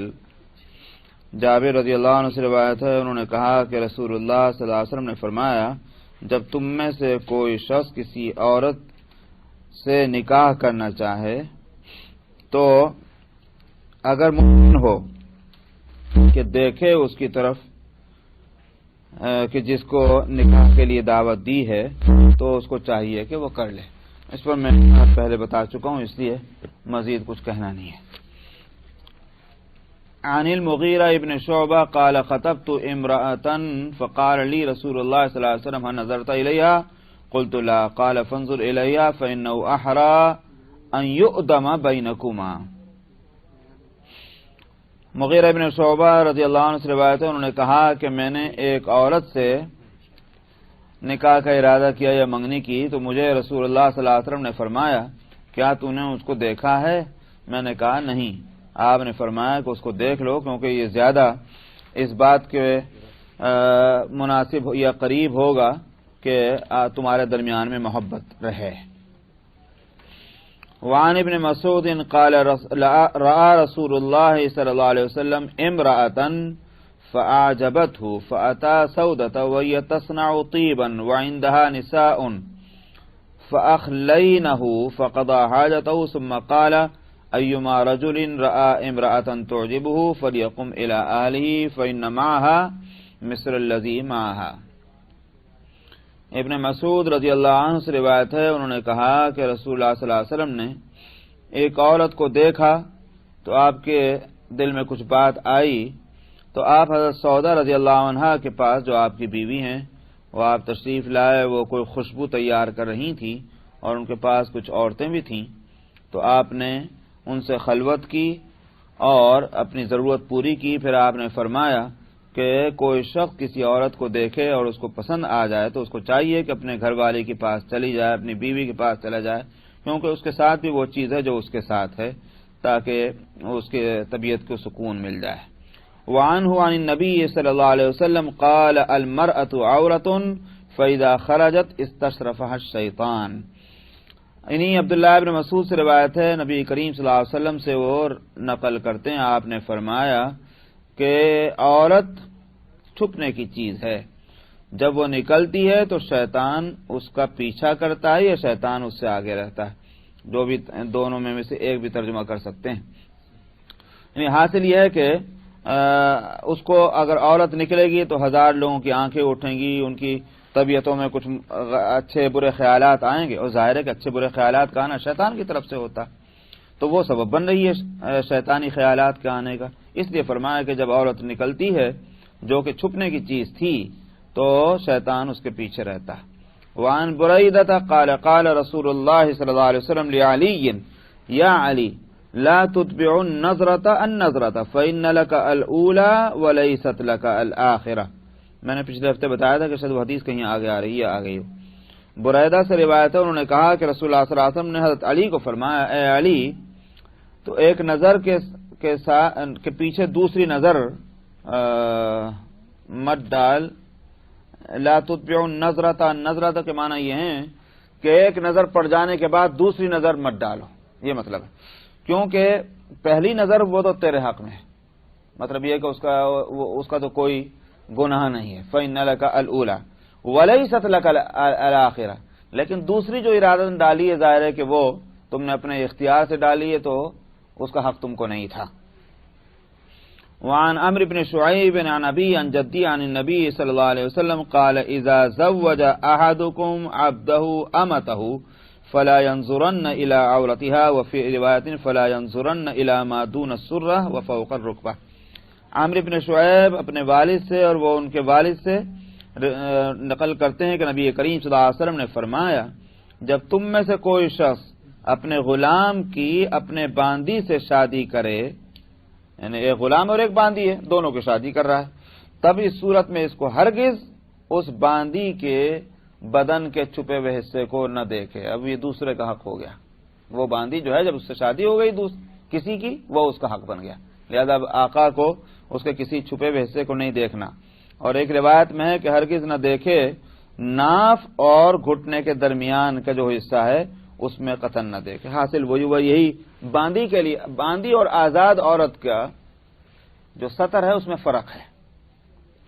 آزاد عورت جو ہے اس کے لیے تو پورا بدن جو ہے سوائے ہاتھ جو ہیں یہ یعنی کہ پہنچے کے نیچے والا اور چہرہ، پیر، اس کے علاوہ بقیہ اس کا پورا بدن سطر ہے۔ لیکن باندی جو ہے وہ اس کے لیے اس سے کم حد رکھی ہے، اس کی جو ہے وہ سینے سے لے کر کے اور گھٹنوں تک کا یہ حصہ اس کا جو ہے وہ سطر بنتا ہے، تو اس لیے فرمایا کہ وہ اتنے حصے کو اس کے باندی کے نہ دیکھے۔ وعن جرحد ان النبی صلی اللہ علیہ وسلم قال اما علمت ان الفخذ عورۃ۔ جرحد سے روایت ہے کہ نبی کریم صلی اللہ علیہ وسلم نے فرمایا، یہ نام تو نیا ہے جرحد ابن خویلد، لیکن یہ صفے والوں میں تھے، اصحاب صفہ میں۔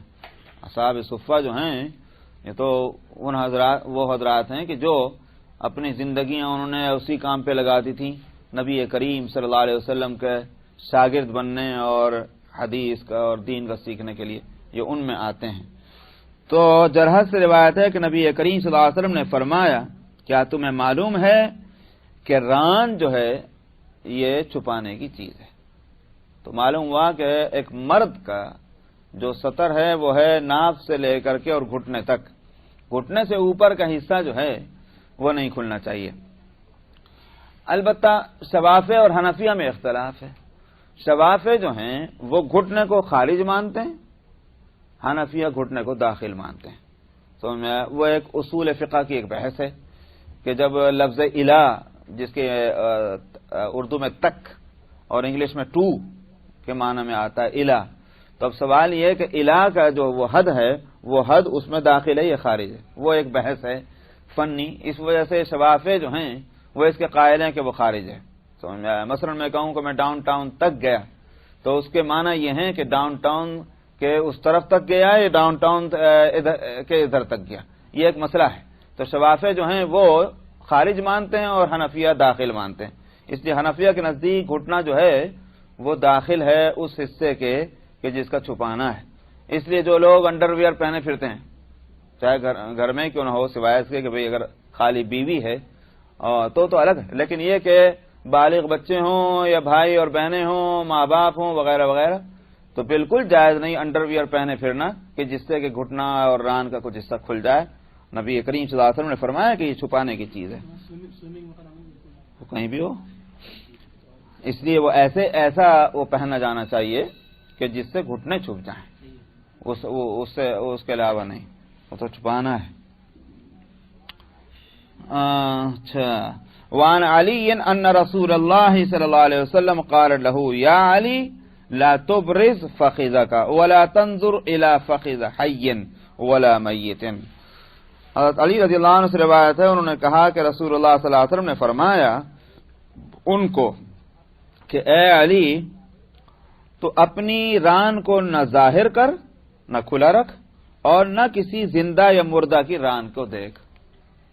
معلوم ہوا کہ جیسے اپنے سطر کو بھی چھپانا، دوسرے کی سطر کو بھی چھپا رکھنا. تو اگر کھل گیا بل پر تو آپ نہ دیکھیں اس کو. ہو سکتا ہے کہ بھئی ہوا میں کسی وجہ سو رہا ہے، کھل گیا، آپ نہ دیکھیں اس کو، دیکھے بغیر اس کو ڈھک دیں. پہلی نظر تو خیر ہر صورت میں معاف ہے، لیکن مردہ کے لیے بھی آپ نے فرمایا اس لیے کہ وہ سطر ہے. وعن ابن عمر قال قال رسول اللہ صلی اللہ علیہ وسلم ایاکم والتعری فإن معکم من لا یفارقکم الا عند الغائط وحین یفضی الرجل الى اہلہ فاستحیوہم واکرموہم.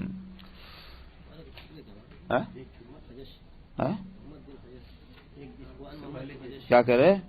چھوٹ گئی کیا؟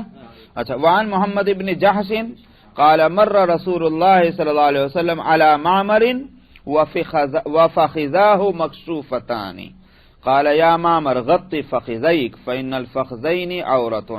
محمد ابن جحش سے روایت ہے کہ رسول اللہ صلی اللہ علیہ وسلم معمر کے پاس سے گزرے. معمر ایک صحابی ہیں اور ان کی دونوں رانیں کھلی ہوئی تھیں.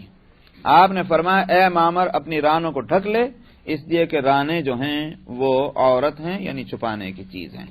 وعن ابن عمر قال قال رسول اللہ صلی اللہ علیہ وسلم ایاکم والتعری فإن معکم من لا یفارقکم الا عند الغائط وحین یفضی الرجل الى اہلہ فاستحیوہم واکرموہم. ابن عمر رضی اللہ عنہما سے روایت ہے، انہوں نے کہا کہ رسول اللہ صلی اللہ علیہ وسلم نے فرمایا بچو ننگا ہونے سے، اس لیے کہ تمہارے ساتھ وہ ہیں جو تم سے جدا نہیں ہوتے. تو اس لیے تنہائی میں بھی آدمی ننگا رہنا بے ضرورت، اس کی جو ضرورتیں کیا ہیں اس کو خود حدیث میں آگے کھول لیں. فرمایا کہ تمہارے ساتھ وہ ہیں جو تم سے کبھی جدا نہیں ہوتے، مراد ہے فرشتے. تو فرشتے آدمی کے ساتھ لگے ہوئے ہیں، اور فرشتے جو ہیں ان کی طبیعت میں فساد نہیں ہے، فحش اور بے حیائی نہیں ہے، ان کے اخلاق بڑے اعلیٰ ہیں نورانی مخلوق ہونے کی وجہ سے. اس لیے ہمیں ان کا خیال کرنا چاہیے. اس کی آپ نے فرمایا تمہارے ساتھ وہ ہیں جو تم سے جدا نہیں ہوتے سوائے جس وقت کہ تم اپنی ضرورت پوری کر رہے ہو واش روم میں، اور اسی طرح سے ایسے وقت میں کہ جب کہ کوئی مرد اپنی عورت کے پاس ہے تو ظاہر ہے کہ اس وقت کو تو نکالنا پڑے گا. تو آپ نے فرمایا کہ ان سے حیا کرو اور ان کا اکرام کرو جو تمہارے ساتھ ہیں. تو معلوم ہوا کہ ایسا کام کرنا کہ جس سے وہ فرشتے جن کو اللہ نے ہمارے ساتھ لگایا ہے ان کو تکلیف پہنچے، اس سے منع فرمایا ہے. تو جب اس کا مطلب یہ ہوا کہ جب ننگے ہونے سے منع فرمایا تو اور گناہوں کے بارے میں کیا خیال ہے؟ فرمایا اس لیے کہ گناہ جو ہیں وہ جیسے ہم مثلا مان لیجئے کسی کو زنا کرتے دیکھیں ہم کو برا لگے گا، ہم کو کب اچھا لگے گا؟ ہم کو شراب پیتا ہوا کوئی آدمی نظر آ جائے ہم کو کب اچھا لگے گا؟ اگر ہماری طبیعت میں اس کی برائی ہے تو ہم کو وہ چیز اچھی نہیں لگی. تو فرشتوں کی طبیعت جو ہے وہ اس وقت منقبض ہوتی ہے، وہ ان کو قسم پسند نہیں آتی جب کوئی انسان گناہ میں مبتلا ہوتا ہے، وہ ان کو اس سے تکلیف ہوتی ہے. تو اس لیے فرمایا کہ ان کا اکرام کرو. وعن ام سلمۃ انها كانت عند رسول الله صلی اللہ علیہ وسلم ومیمونۃ اذ اقبل ابن ام مکتوم فدخل علیہ فقال رسول اللہ صلی اللہ علیہ وسلم احتجبا منه فقلت یا رسول اللہ الیس هو اعمى لا يبصرنا فقال رسول اللہ صلی اللہ علیہ وسلم افاميابان انتما الستما تبصران. ام سلمہ رضی اللہ عنہ سے روایت ہے کہ وہ نبی کریم صلی اللہ علیہ وسلم کے پاس تھیں اور میمونہ بھی، حضرت میمونہ دوسری آپ کی جو زوجہ ہیں. تو کیا ہوا کہ عبداللہ ابن ام مکتوم رضی اللہ عنہ حاضر ہوئے اور وہ آپ کے خدمت میں پہنچ گئے، گھر کے اندر تشریف لانے حاضر ہونے لگے. عبداللہ ابن ام مکتوم جی وہ آگے آ رہا نا. تو نبی کریم صلی اللہ علیہ وسلم نے فرمایا اپنی بیویوں سے تم ان سے پردہ کرو. احتجبا، حجاب کا مسئلہ، تم ان سے پردہ کرو. تو میں نے کہا یا رسول اللہ، کون، کس نے کہا؟ ام سلمہ کہتی کہ میں نے کہا یا رسول اللہ کیا وہ نابینا نہیں ہے؟ یہ مطلب یہ کہ جب اندھے ہیں تو ہم کو نہیں دیکھتے، تو پھر کیا ضرورت ہے ہم پردہ کریں؟ تو الیس هو اعمی، کیا وہ نابینا نہیں ہے کہ ہم کو نہیں دیکھتے؟ رسول اللہ صلی اللہ علیہ وسلم نے فرمایا تم تو نابینا نہیں ہو، الستما تبصرانی، کیا تم دونوں نہیں دیکھ رہی اس کو؟ تو پردہ دونوں طرف سے ہے. اس سے یہ عقدہ کھلا اس حدیث سے کہ ستر اور حجاب میں فرق ہے. جن لوگوں نے ستر اور حجاب کو ایک قرار دیا ہے وہ اس حدیث کا ان کے پاس کوئی جواب نہیں. ستر جو ہے وہ تو محرموں سے بھی چھپانا ہے، جیسے میں نے کہا کہ بھئی ہاتھ اور چہرے اور پیر کے علاوہ بقیہ ستر ہے ایک عورت کا، تو وہ تو جو محرم ہے ان سے بھی چھپانا ہے، شوہر کے علاوہ جو بھائی ہیں وغیرہ وغیرہ، چچا ہیں، تایا ہیں، سب سے چھپانا ہے. لیکن حجاب بھی اگر اتنا ہی ہوتا تو پھر آپ یہ نہ فرماتے. یہ نہیں تھا کہ وہ بے ستر بیٹھی تھی، اس کا تو سوال ہی پیدا نہیں ہوتا. وہ حجاب میں نہیں تھی، انہوں نے یہ کہا کہ وہ نہیں دیکھ رہا، آپ نے فرمایا تم تو دیکھ رہی ہو. تو معلوم ہوا کہ ایک تو حجاب جو ہے اس میں عورت کو صرف اتنی اجازت ہے کہ بھئی مثلا جا رہی باہر راستہ چلے گی تو اس کو اگر آنکھیں بند کر لے تو دیکھے گی کیسے. یہ اجازت اس وقت اس حد تک دی کہ بھئی اپنی آنکھیں اس طرح کھلی رکھنا کہ جس سے کہ راستہ اس کو نظر آئے، بس اس ضرورت نہیں جاتی. ورنہ یہ کہ حجاب کے معنی کیا ہوئے؟ سطح سے زیادہ اپنے آپ کو چھپا لینا، اپنے پورے حصے کو. اسی بات سے ایک اور حدیث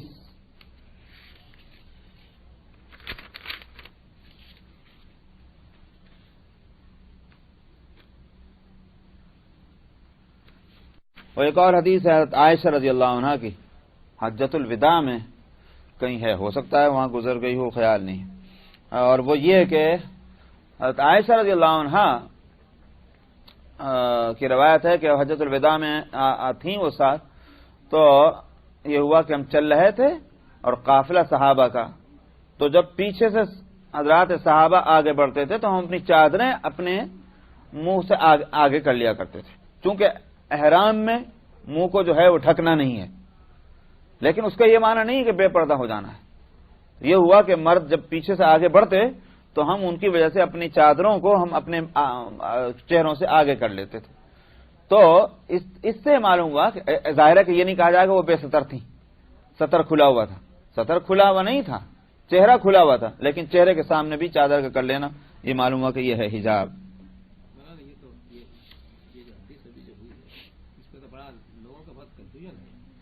حدیثوں سامنے کنفیوژن کیا رہ گیا بھائی؟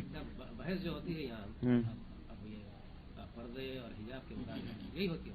اصل میں وہ ایک لفظ ہے قرآن شریف کی آیت میں، الا ما ظہر منہا،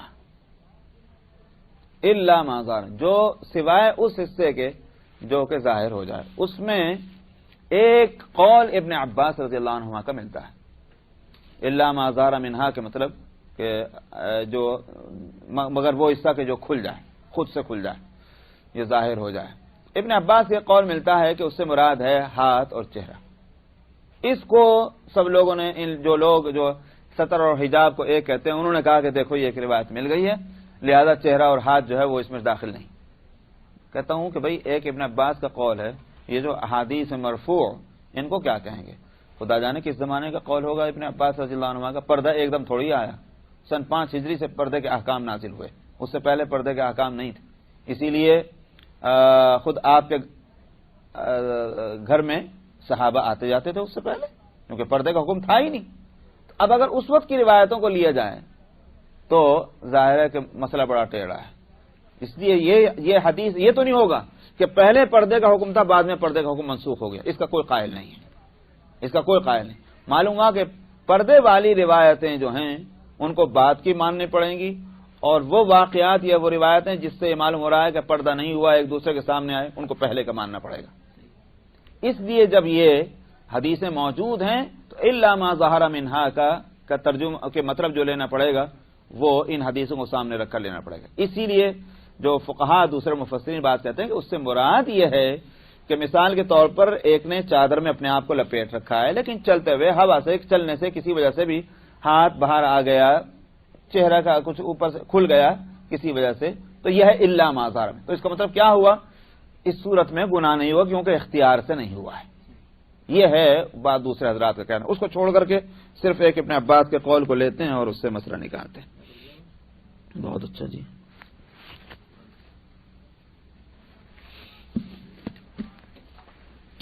الرحمن الرحیم. وعن بهز بن حکیم عن ابیہ عن جدہ قال قال رسول اللہ صلی اللہ علیہ وسلم احفظ عورتك الا من زوجتك او ما ملكت يمينك. قلت يا رسول الله افرأيت اذا كان الرجل خاليا قال فالله احق ان يستحيا منه. بہز ابن حکیم اپنے والد سے اور وہ ان کے والد سے جن کا نام بتایا گیا ہے معاویہ ابن جبدہ، ان سے روایت کرتے ہیں. انہوں نے کہا کہ رسول اللہ صلی اللہ علیہ وسلم نے فرمایا اپنی شرمگاہ کی حفاظت کرو. جو بدن کا وہ حصہ جو چھپانے کا ہے اس کی حفاظت کرو سوائے اپنی بیوی کے یا اپنی باندی کے. باندی کا مسئلہ پہلے بھی آ چکا جس میں میں بتا چکا ہوں کہ اس سے اگر ارادہ ہو تو اس کی اجازت شریعت نے کیوں دی ہے. قلت یا رسول اللہ، میں نے کہا کہ یا رسول اللہ کیا فرماتے ہیں آپ کہ اگر کوئی شخص تنہا ہو، کوئی ہے ہی نہیں، تنہا ہے کسی جگہ پہ، تو کیا تب بھی اس کو اپنے بدن کو نہیں کھولنا چاہیے؟ یہ اس کا سوال کا منشا تھا. آپ نے فرمایا اللہ زیادہ حق رکھتے ہیں اس بات کا کہ ان سے حیا کی جائے.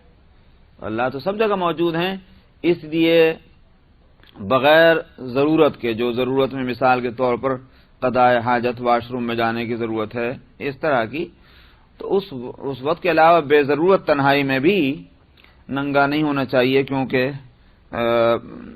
نبی کریم صلی اللہ علیہ وسلم نے فرمایا کہ اللہ سبحانہ و تعالی سے حیا ہونی چاہیے. وعن عمر عن النبی صلی اللہ علیہ وسلم، اور اسی لیے حضرت عثمان رضی اللہ عنہ کے صفات میں حیا کو رکھا گیا کہ وہ سب سے زیادہ حیا کرنے والے تھے. ان کا معاملہ یہی تھا کہ وہ تنہائی میں بھی اپنے بدن کو ننگا نہیں کرتے تھے. وہ کہتے تھے مجھے اللہ سے حیا آتی ہے، تو اسی واسطے ان کو اشد حیاء عثمان کہا گیا. وعن عمر عن النبی صلی اللہ علیہ وسلم قال لا يخلون رجل بامرأة الا كان ثالثهما الشیطان. حضرت عمر سے روایت ہے کہ نبی کریم صلی اللہ علیہ وسلم نے فرمایا کوئی مرد کسی عورت سے، مراد اس سے اجنبی عورت ہے، کسی اجنبی عورت کے ساتھ خلوت میں نہ رہے. اگر ایسا ہوا تو ان میں کا تیسرا آدمی کیا ہوگا؟ وہ شیطان ہوگا. تیسرا فرد ان میں شیطان ہوگا. دو جب ہیں تو شیطان تو کوشش کرتا ہے کہ آدمی گناہ میں مبتلا ہو، اور بھی کچھ نہیں تو ادنا درجہ یہ ہوگا کہ خیالات میں خرابی پیدا کر دے گا اگر عمل میں نہیں آئی تو.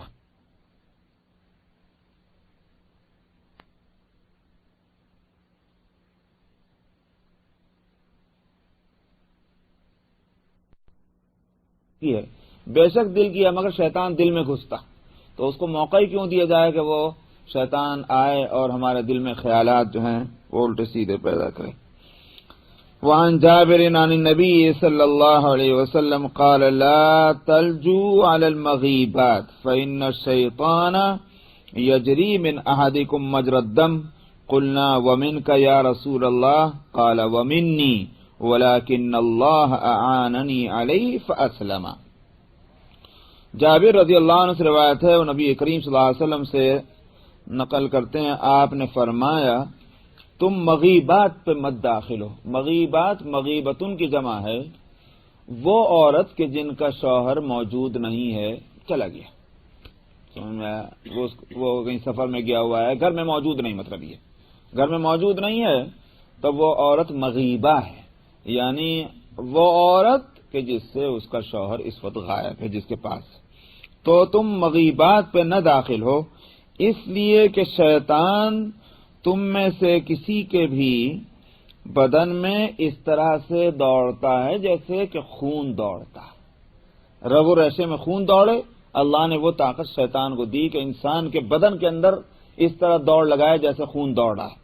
تو تب اس صورت میں اس سے بچنا کتنا مشکل ہوگا. بدن کے کسی بھی حصے میں وہ اپنا اثر دکھلائے۔ ہم نے عرض کیا یا رسول اللہ اور آپ کے بھی، یعنی آپ کی کیا حالت ہے؟ تو ہر انسان کے بدن میں اگر شیطان اس طرح دوڑتا ہے، اس طرح سرایت کرتا ہے، اس طرح دخل دیتا ہے، تو آپ کی کیا حالت ہے؟ آپ نے فرمایا کہ ہاں میری بھی، لیکن اللہ نے میری مدد فرما دی اور شیطان جو ہے وہ مطیع ہو گیا، وہ شیطان جو آپ کے ساتھ لگا ہوا ہے۔ تو اللہ اس کا مراد وہ نہیں ہے کہ جس کا نام ابلیس ہے، اس سے مراد ہے کہ جس کو قرین کہا گیا۔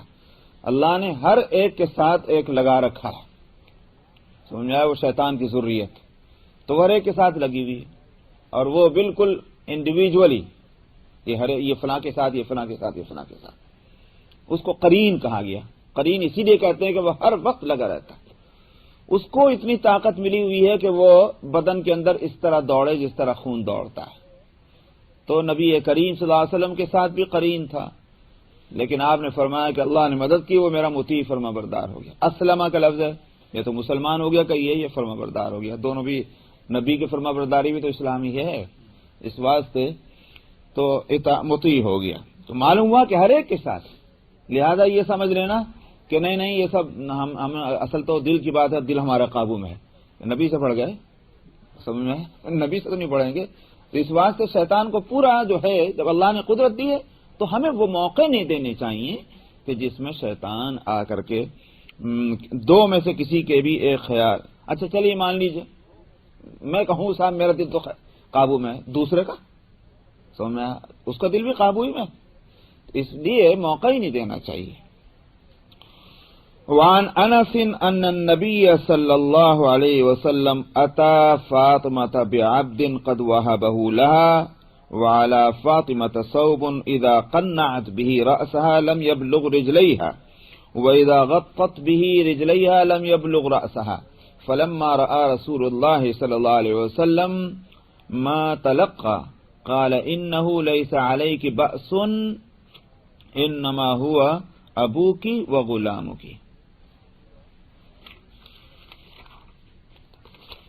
ما تلقى پڑھنا چاہیے۔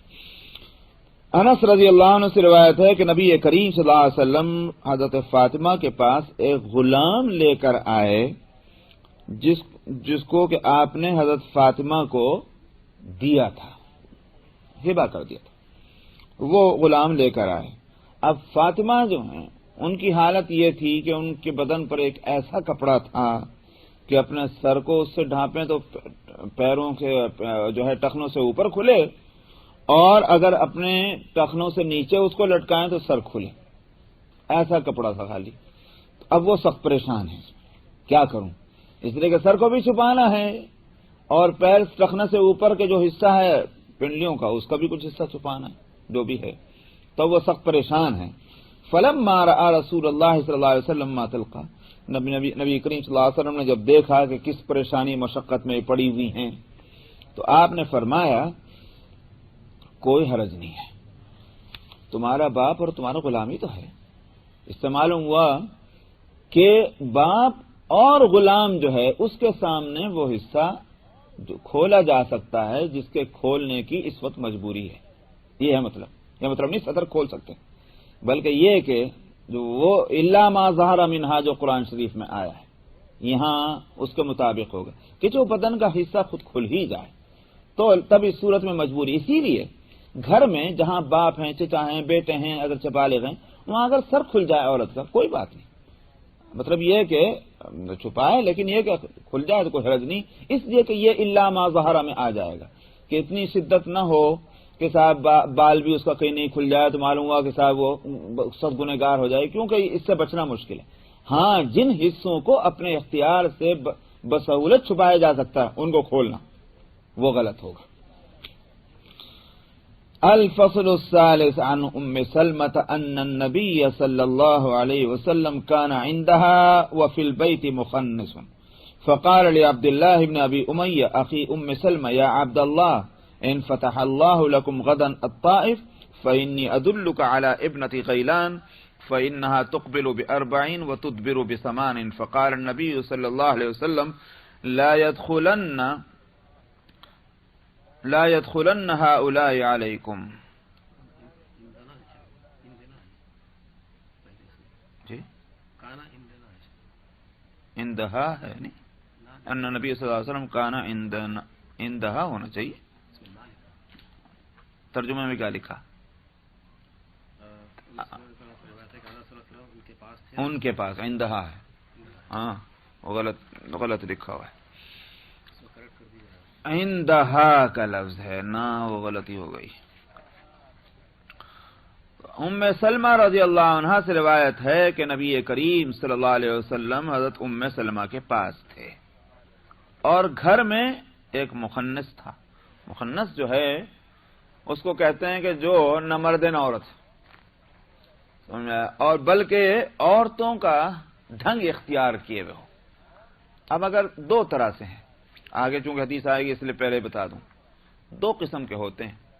ایک تو یہ ہے کہ بھئی قدرتی ہے، اب قدرتی تو اس میں بیچارہ معذور ہے، وہ کیا کرے گا. ایک صورت یہ ہے کہ قدرتی نہیں ہے بلکہ بتکلف اور بالارادہ جو ہے اس نے عورتوں کا ڈھنگ اختیار کیا ہوا ہے. سمجھ آیا؟ یہاں جو بات ہو رہی ہے وہ اسی سے کے تعلق سے ہو رہی ہے.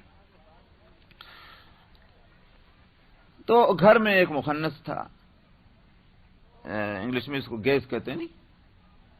فقال علی عبداللہ ابن ابی امیہ، تو آپ نے عبداللہ ابن ابو امیہ جو ام سلمہ کے بھائی ہیں وہ بھی وہیں موجود ہوں گے اپنی بہن کے پاس، تو فرمایا کہ اے عبداللہ اگر اللہ نے کل کو طائف فتح کرا دیا تو میں تجھے بتلاؤں گا ابنت غیلان کے بارے میں.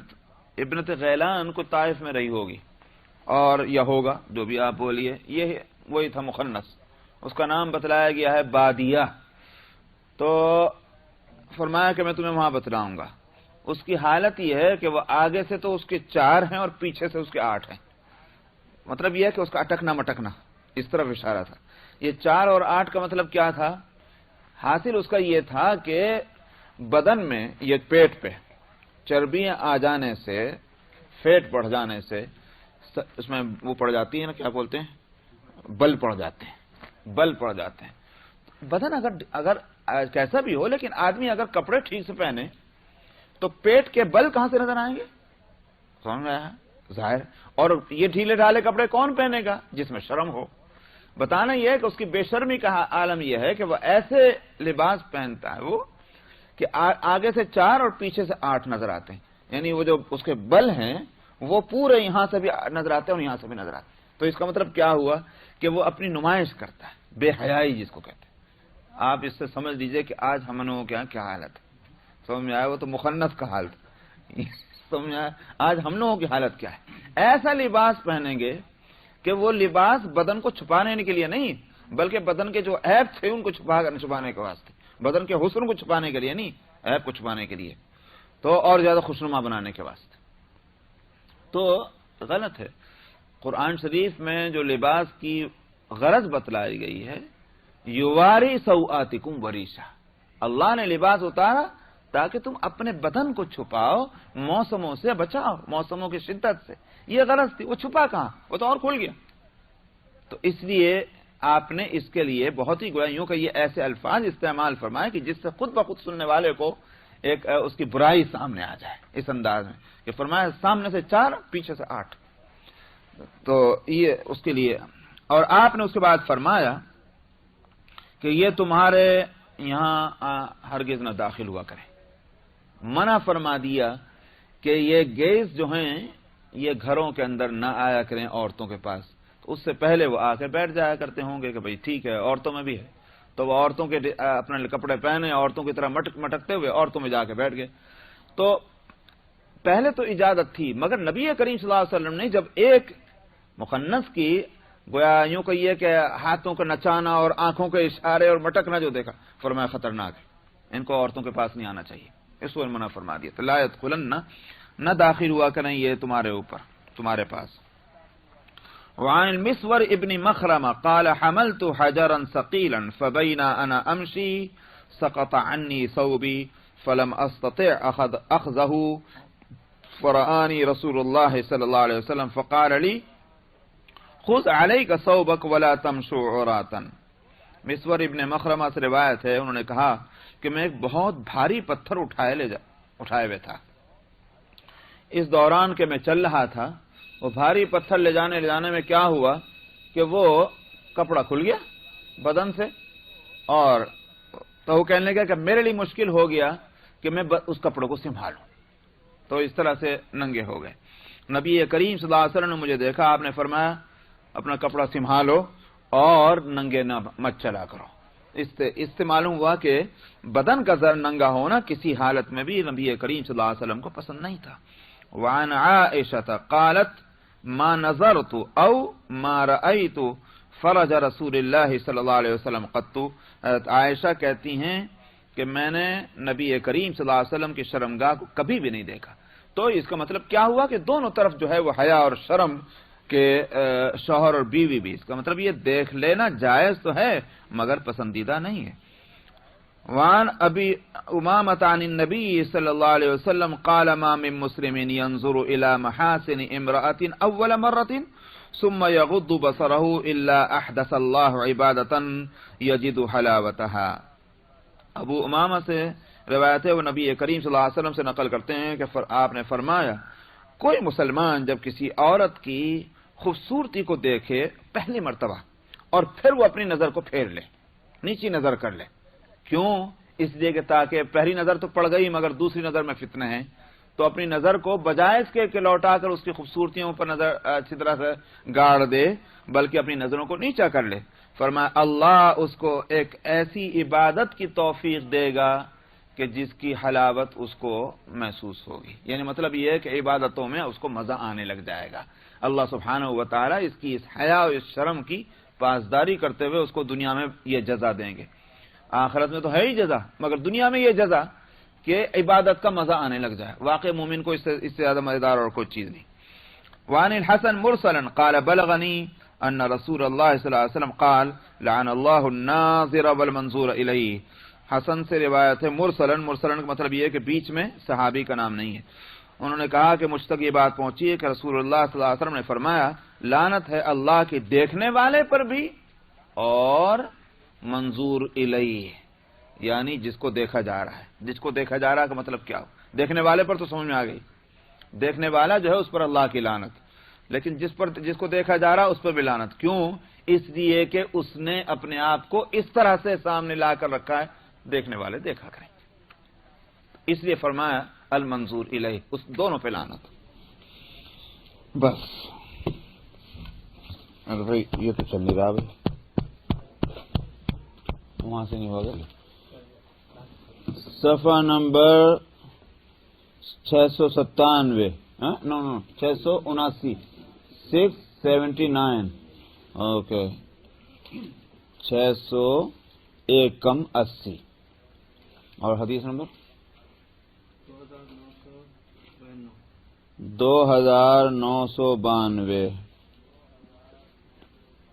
2992، نیا باب، باب الولی فی النکاح۔ بسم اللہ الرحمن الرحیم۔ باب الولی فی النکاح و استئذان المرأة۔ الفصل الاول عن ابی ہریرہ قال قال رسول اللہ صلی اللہ علیہ وسلم لا تنکح الایم حتی تستأمر ولا تنکح البکر حتی تستأذن۔ قالوا یا رسول اللہ وکیف اذنها قال ان تسکت۔ متفق علیہ۔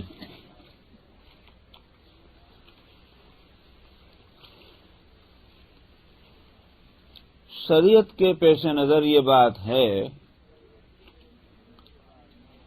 کہ جو معاشرہ اسلام بنا رہا ہے اور بنانا چاہتا ہے اس میں دو چیزیں ہیں۔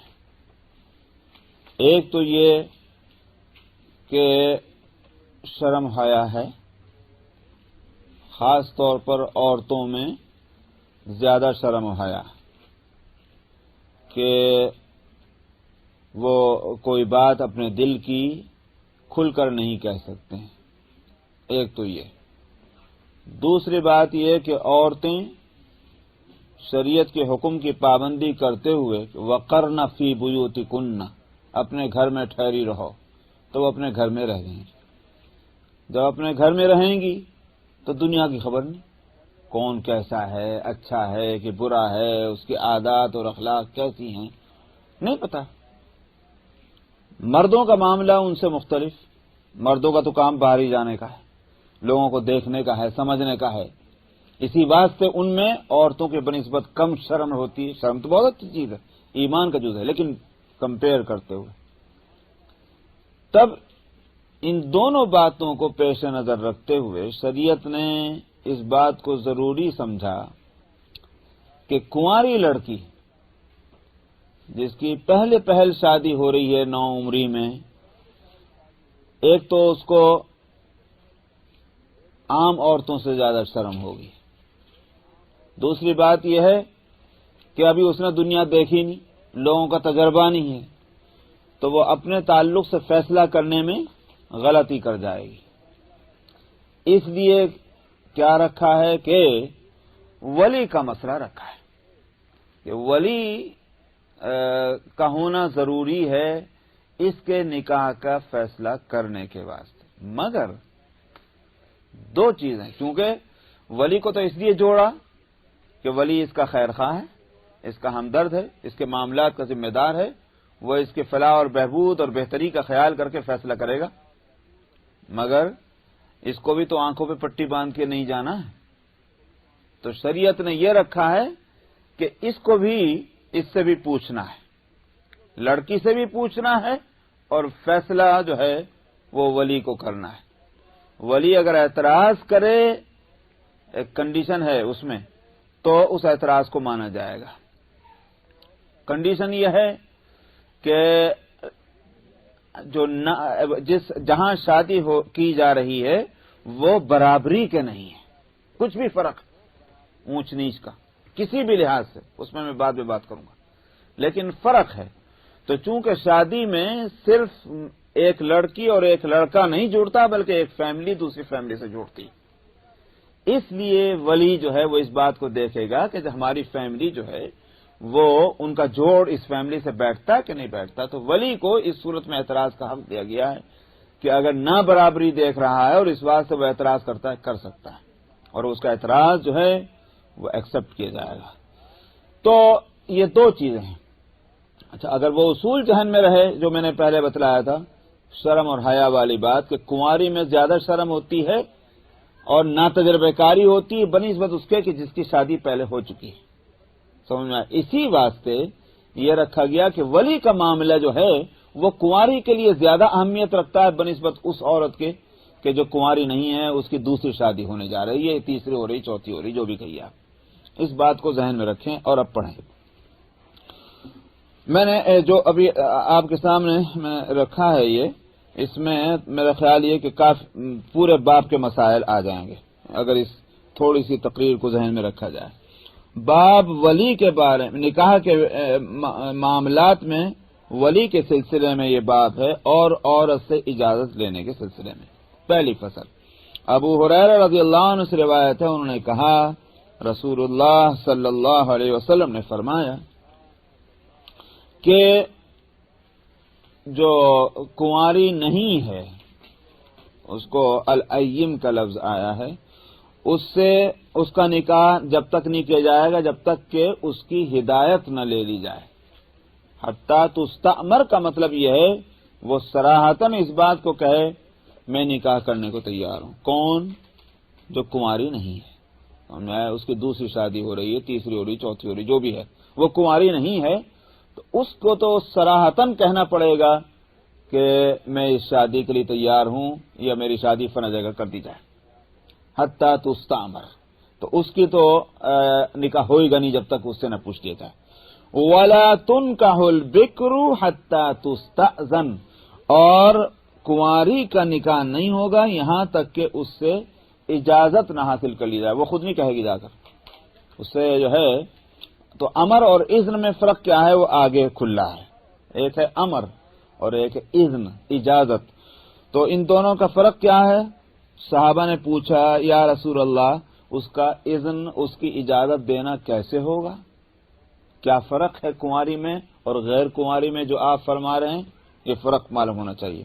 آپ نے فرمایا اگر وہ خاموش ہو گئی تو بھی اس کی طرف سے اجازت سمجھی جائے گی، کنواری کے لیے یہ نہیں ہے. کنواری کی خاموشی اجازت نہیں، اس کو صراحتاً کہنا ہوگا. میں الٹا بول رہا تھا، جو کنواری نہیں ہے اس کے تو خاموشی کافی نہیں، اس کو تو صراحتاً بولنا پڑے گا. کنواری کی خاموشی جو ہے اس کو بھی رضامندی میں سمجھا جائے گا. سمجھ میں آیا؟ یہ آپ نے فرمایا.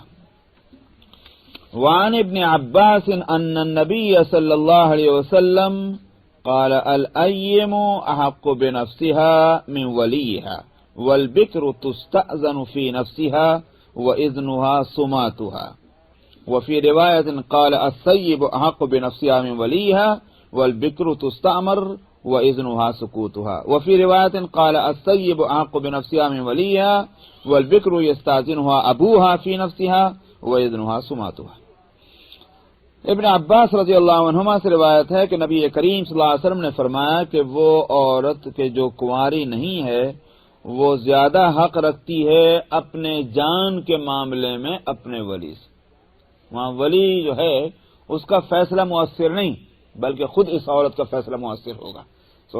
اور جہاں تک کنواری کا تعلق ہے اس کے لیے فرمایا کہ اس سے اجازت لی جائے گی اس کے اپنے معاملے کے اندر، صرف اس سے اجازت لی جائے گی. اور اس کی اجازت کے بارے میں فرمایا اس کی اجازت جو ہے وہ خاموش رہنا ہی، خاموش ہے بس اجازت. اور ایک روایت میں ہے کہ السیب، وہاں الائیم کا لفظ ہے، یہاں سیب ایک ہی معنی، سیب بھی اسی کو کہتے ہیں جو کنواری نہ ہو. تو سیب زیادہ حقدار ہے اپنے جان کے معاملے میں اپنے ولی کی بنسبت. اس کا مطلب کیا ہوا؟ ولی کو اعتراض کا حق نہیں، یہ مطلب کہ جو سیبہ ہے کنواری نہیں ہے وہ اپنا فیصلہ خود کر سکتی ہے. اس نے بہرحال ایک تجربہ کر لیا ہے. اب تجربہ کر لیا تو اس سے دو باتیں سامنے آئیں. یا تو یہ ہوا کہ تجربے سے یہ بات معلوم ہوئی کہ اب مجھے خود ہی فیصلہ کرنا چاہیے، یہ یوں کہیے کہ اس کو اندازہ ہو گیا کس طرح کا آدمی ہونا چاہیے، وہ خود دیکھ سکتی ہے. اس لیے فرمایا کہ کنواری زیادہ حق رکھتی ہے اپنی جان کے معاملے میں اپنے ولی کی بنسبت، اور کنواری، میں پھر الٹا کر دیا گیا، ارے کیا ہو گیا، جو کنواری نہیں ہے وہ زیادہ حق رکھتی ہے اپنی جان کے معاملے میں اپنے ولی کی بنسبت، اور کنواری جو ہے وہ اس سے اجازت لی جائے گی اور اس کا اجازت دینا، اس کا خاموش رہنا ہے، سکوت. اور ایک روایت میں ہے کہ السیب، جو سیب ہے کنواری نہیں ہے وہ زیادہ حق رکھتی ہے اپنی جان کے معاملے میں اپنے ولی کی بنسبت، اور کنواری اجازت لے گا اس سے اس کا والد اس کی جان کے معاملے میں. جب باپ پابند ہے تو بلا اور باپ نہیں تو وہ کیوں پابند نہ ہوں گے، اور اس کو اجازت دینا اس کا خاموش رہنا ہی ہے. ولی کوئی بھی ہوگا، باپ بھی ولی ہوگا. جو سب سے زیادہ وہ رشتہ دار کہ اس کے اور اس کے بیچ میں کوئی واسطہ نہ ہو اور وہ مرد ہو، اور اگر واسطہ ہے تو وہ بھی واسطہ مرد ہی کا ہو. سمجھ میں آیا؟ جیسے چچا، تایا، یہ ولی بن جائے. باپ تو سب سے پہلے، باپ نہیں تو دادا ہے، دادا نہیں تو چچا ہیں. سمجھ میں آیا؟ یہ اسی طرح سے بھائی ہے سگا. تو یہ سب اس رشتے سے وہ دیکھیں گے کہ کون سب سے زیادہ قریب جو ہے باپ کے بعد اپنے رشتے میں، کہ جتنے واسطے کم ہوتے چلے جائیں گے اور جتنا اس سے قریب ہوتا جائے گا وہی ولی بنتا جائے گا.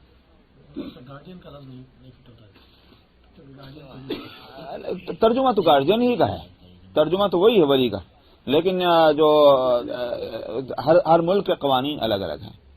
یہاں کے گارجین شپ کے قوانین الگ ہوں گے، اس واسطے وہ ضروری نہیں کہ ہم اس کے پابند ہوں. شریعت نے جو اصول بنایا گارجین شپ کا وہ اس کو رکھیں گے سامنے. ہاں لفظ وہی رکھیں چاہے، لیکن یہ کہ تعریف اس کی جو ہے وہ دوسری ہوگی. نہیں، وہ مراد اس سے وہی ہے، سیبہ ہی مراد ہے، مطلب یہ کنواری نہیں ہے. تو کیوں نہیں، وہ بے وہی سمجھ جاتی. العیم کا مطلب وہی ہے. وعن خنساء بنت خزام ان اباها زوجها وهي سيب فكرهت ذلك فاتت رسول الله صلى الله عليه وسلم فرد نکاحها. حضرت خنسا بنت خزام رضی اللہ عنہا سے روایت ہے کہ ان کے والد نے ان کی شادی کر دی اس حالت میں کہ وہ سیبہ تھی، کنواری نہیں. یا مطلب یہ ہے کہ دوسری یا تیسری جو بھی شادی ہو رہی ہے ان کی، حضرت خنسا کی، انہوں نے ناپسند کیا اس شادی کو اور باپ نے کر دیا. تو نبی کریم صلی اللہ علیہ وسلم کے پاس وہ حاضر ہوئیں اور انہیں صورت بتا دی مجھے یہ شادی ناپسند ہے، پہلے ہی سے میرے باپ نے کی شادی اور یہ ایک واری نہیں تھی، تو آپ نے اس نکاح کو رد کر دیا۔ تب میں یہ بتاؤں اس معاملے میں کہ نبی کریم صلی اللہ علیہ وسلم کے پاس جانا اور آپ کا رد کرنا، اس سے یہ مسئلہ نکلتا ہے کیونکہ شریعت یہ چاہتی ہے کہ اخلاقی معاملہ ہے، اس میں گڑبڑ نہیں ہونا چاہیے، لہذا ایسا نہیں ہے کہ کوئی بھی عورت جو کنواری نہیں ہے وہ یہ کہہ دے میں شادی کو پسند نہیں کرتی تھی، بھئی یہ تو بڑا مسئلہ ٹیڑھا ہو جائے گا، کسی وقت بھی کہہ سکتی ہے۔ اس واسطے اس کے لیے ضروری ہے کہ قاضی کے کورٹ میں جانا، کیونکہ حضرت خنسا بھی نبی کریم صلی اللہ علیہ وسلم کے پاس حاضر ہوئی تھی اور آپ نے رد کیا تھا، تو اس لیے یہ نہیں ہے کہ آپ نے یہ فرما دیا ہو ٹھیک ہے جو بھی کوئی ایسا ہو تو وہ خود ہی رد کر دیا کرے، یہ نہیں ہوا، بلکہ آپ نے رد کیا۔ اس کا مطلب کیا ہوا کہ معاملات کو کنٹرول میں رکھنے کے واسطے یہ ضروری ہے کہ اس طرح کی چیزوں کے واسطے قاضی کا کورٹ جو ہے اس میں جانا چاہیے اگر مملکت اسلامیہ ہے، اور جہاں مملکت اسلامیہ نہیں ہے جیسے یہ ہے اسلامی نظام نہیں ہے اس ملک کے اندر، وہاں جس بات کو میں مشورہ دیتا رہا ہوں اور ہم نے قائم تو کیا مگر یہ کہ وہ اتنا ایکٹیو نہیں، اس کے لیے دار القضاء کا قیام، دار القضاء جو ہے وہ قاضی کے قائم مقام ہو جائے گا ان سارے معاملات میں۔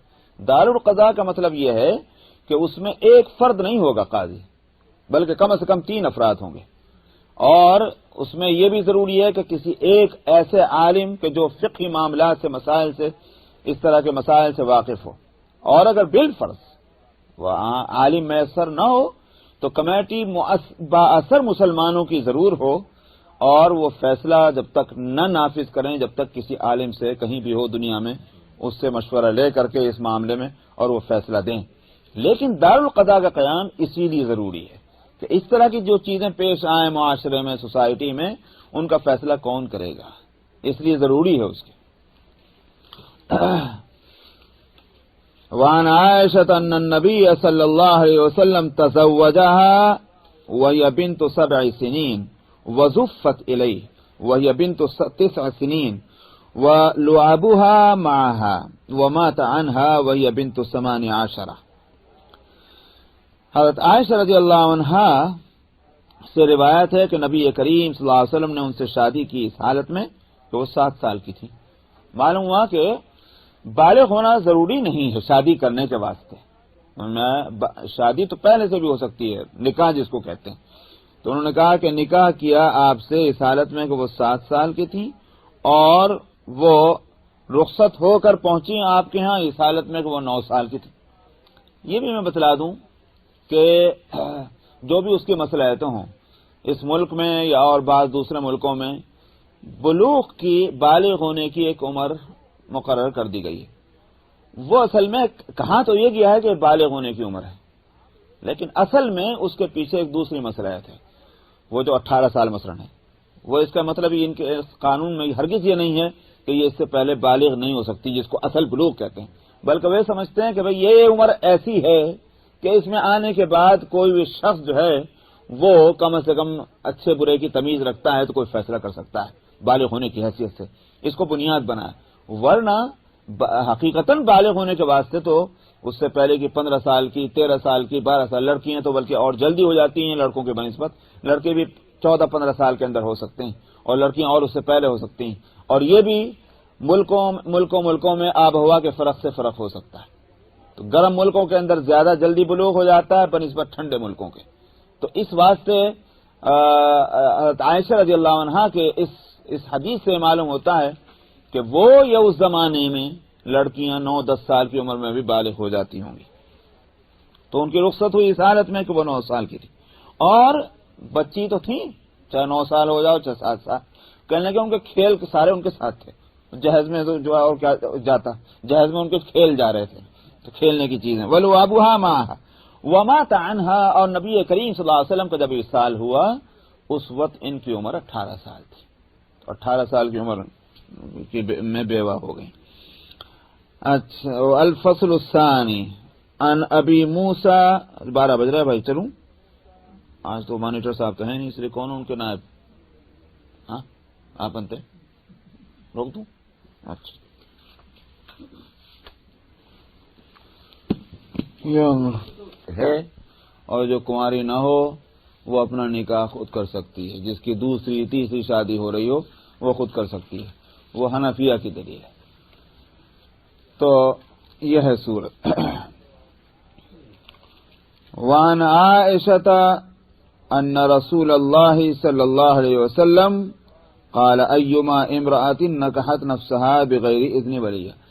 اس کا یہ مطلب نہیں ہے کہ حنفیہ نے اس حدیث کو چھوڑ دیا یا ان کو اس حدیث کا پتہ نہیں ہے مثلا، بلکہ وہ اس کا مطلب یہ لیتے ہیں کہ لا نکاح بولی، یہ آپ دراصل کنواری کے بارے میں فرما رہے ہیں۔ تو یہاں اگرچہ اس کی صراحت نہیں ہے، اس حدیث میں اس کی صراحت ہے، تو وہ کہتے ہیں کہ ایک جگہ عموم ہے اور ایک جگہ اس کی وضاحت ہے۔ یہ ہے حنفیہ کا کہنا۔ وعن عائشة ان رسول اللہ صلی اللہ علیہ وسلم قال ایما امرأة نکحت نفسها بغیر اذن ولیها فنکاحها باطل فنکاحها باطل فنکاحها باطل فإن دخل بها فلها المهر بما استحل من فرجها فإن اشتجروا فالسلطان ولی من لا ولی له۔ عائشہ رضی اللہ عنہا سے روایت ہے کہ رسول اللہ صلی اللہ علیہ وسلم نے فرمایا، جس عورت نے اپنا نکاح اپنی ولی کی اجازت کے بغیر کر لیا، اس کا نکاح باطل ہے، اس کا نکاح باطل ہے اور اس کا نکاح باطل ہے۔ 3 مرتبہ آپ نے فرمایا، معلوم ہوا کہ نکاح ہوا ہی۔ یہ ہے شوافع بالکل الفاظ پہ جا رہے ہیں، ہوا ہی نہیں نکاح۔ حنفیہ کہتے ہیں کہ وہ لٹکا ہوا ہے، نکاح لٹکا ہوا ہے ولی کی اجازت پر۔ نکاح کر لیا کسی لڑکی نے اور وہ بھی کنواری، وہ کنواری نہیں ہے تو اس کو تو حق حنفیہ دے ہی رہے ہیں، لیکن کنواری ہے، اس نے نکاح کر لیا اپنا، تو شوافع تو کہیں گے باطل ہے ہی نہیں نکاح۔ حنفیہ کہتے ہیں نکاح تو ہو گیا مگر لٹکا ہوا ہے۔ ولی اگر اس کو اجازت دے دے، ایگری کر لے، درست، اور ولی سننے کے ساتھ فوراً رد کر دے تو پھر ختم۔ یہ ہے حنفیہ کا کہنا، یعنی کہ وہ صورت میں ختم ہو جاتا ہے۔ اچھا، اب اگر ایسا نکاح ہوا اور اس کے بعد رخصت ہو گئی، دونوں کا تعلق بھی ہو گیا، اور حدیث نے کہا کہ نکاح نہیں ہوا مثلا، تو وہ تعلق جو ہوا ہے دونوں کا، اس میں یہ ہے کہ اس صورت میں اس کو مہر دینا پڑے گا، کیونکہ اس نے اس کی شرمگاہ سے فائدہ اٹھایا ہے، اس واسطے اس کو مہر دینا ہوگا۔ نکاح ختم، مہر واجب، کیونکہ اس نے فائدہ اٹھا لیا ہے۔ فَإِنِ اشْتَجَرُوا، اور اگر ان میں اختلاف ہو گیا مہر کے معاملے میں، تو اس صورت میں آپ نے فرمایا کہ جس کا کوئی ولی نہ ہو، بادشاہ اس کا ولی ہے۔ اس کا مطلب یہ ہے کہ حکومت فیصلہ کر دے گی، یہ مطلب ہوا۔ وعن ابن عباس ان النبی صلی اللہ علیہ وسلم قال البغايا اللاتي ينكحن انفسهن بغیر بینۃ۔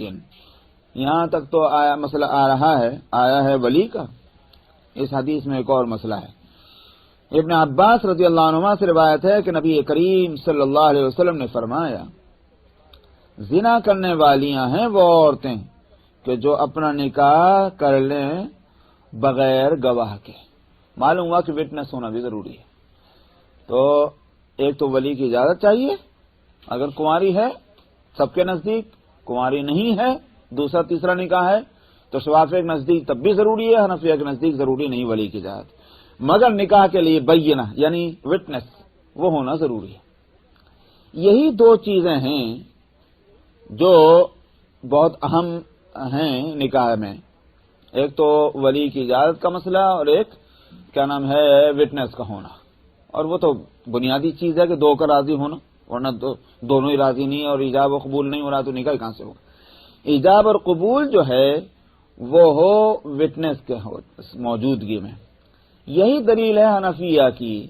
حنفیہ اور شوافع میں نکاح کی حیثیت شریعت میں کیا ہے اسی سے متعین ہوتی۔ شوافع کے ہاں تو نکاح معاملات کے سے متعلق ہے، جیسے خریدنا، فروخت کرنا، رینٹ پر کوئی چیز لینا، یہ جو معاملات ہیں ان کو عربی میں کہتے ہیں عقود۔ تو جس طرح کے یہ معاملات ہیں اسی طرح کا ایک معاملہ جو ہے وہ نکاح بھی ہے، تو وہ تو عقود میں لاتے ہیں اس کو۔ حنفیہ اس کو عبادات میں لاتے ہیں، عقود میں نہیں، اور ان کے پاس دلیل جو ہے وہ یہی ہے کہ بھئی اور جو معاملے ہیں مثلا خریدنا فروختنا، وہاں کہیں نہیں کہا گیا کہ دو گواہوں کی موجودگی میں ہونا، وہاں کہیں نہیں کہا گیا۔ اسی طرح سے وہاں یہ بھی نہیں کہا گیا کہ ولی کی اجازت ہونا۔ تیسری چیز اگرچہ ضروری نہیں ہے مگر مسنون اور مستحب ہے خطبے کا پڑھنا، خطبہ جو پڑھا جاتا ہے نکاح سے پہلے، وہ کہتے ہیں کہ ثابت ہے جب سنت سے، اگرچہ وہ سنت ہے مگر یہ خود متعین کر رہا ہے کہ اس کی حیثیت جو ہے وہ عقود کی نہیں ہے، معاملات کی نہیں ہے، بلکہ اس کی حیثیت عبادت کی ہے۔ یہی حنفیت۔ اسی واسطے وہ کتابیں شریعت کی کہ جس میں حنفی مسلک کو انہوں نے فالو کیا ہوگا، وہاں آپ دیکھیں گے جو اردو میں بھی جو کتابیں عام طور پر چونکہ حنفی علماء کی لکھی ہوئی ہیں، اس میں اگر فقہ کی کتابوں میں آپ دیکھیں تو پہلے مثلا عبادات آئیں گی، صلاۃ، روزہ، صوم اور زکوٰۃ اور حج کے فوراً بعد جو ہے کتاب النکاح آتی ہے۔ یہ تو حنفی فقہ کی کتابوں میں، بعض حدیث کی کتابوں میں یہ ہے۔ لیکن آپ نے اس مشکات میں کیا دیکھا؟ خرید اور فروخت اور رینٹ کا مسئلہ پہلے آ جانے کے بعد پھر اس کے بعد یہاں اس میں نکاح شروع ہوا۔ اس کا مطلب کیا ہے؟ ان حضرت کے جو ہے وہ شوافع کا مسلک ہے کہ خرید و فروخت کے ساتھ لگا ہوا ہے، عبادات کے ساتھ نہیں ہے۔ یہ ہے اصل اس میں بنیاد۔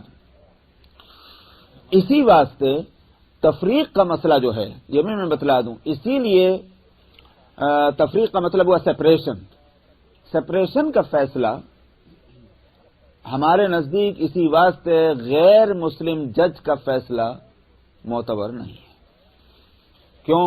اس واسطے کہ عبادات میں غیر مسلم کے فیصلے کو یا غیر مسلم کی شہادت کو معتبر نہیں مانا جائے گا۔ اس پر تو سب کا اتفاق ہے۔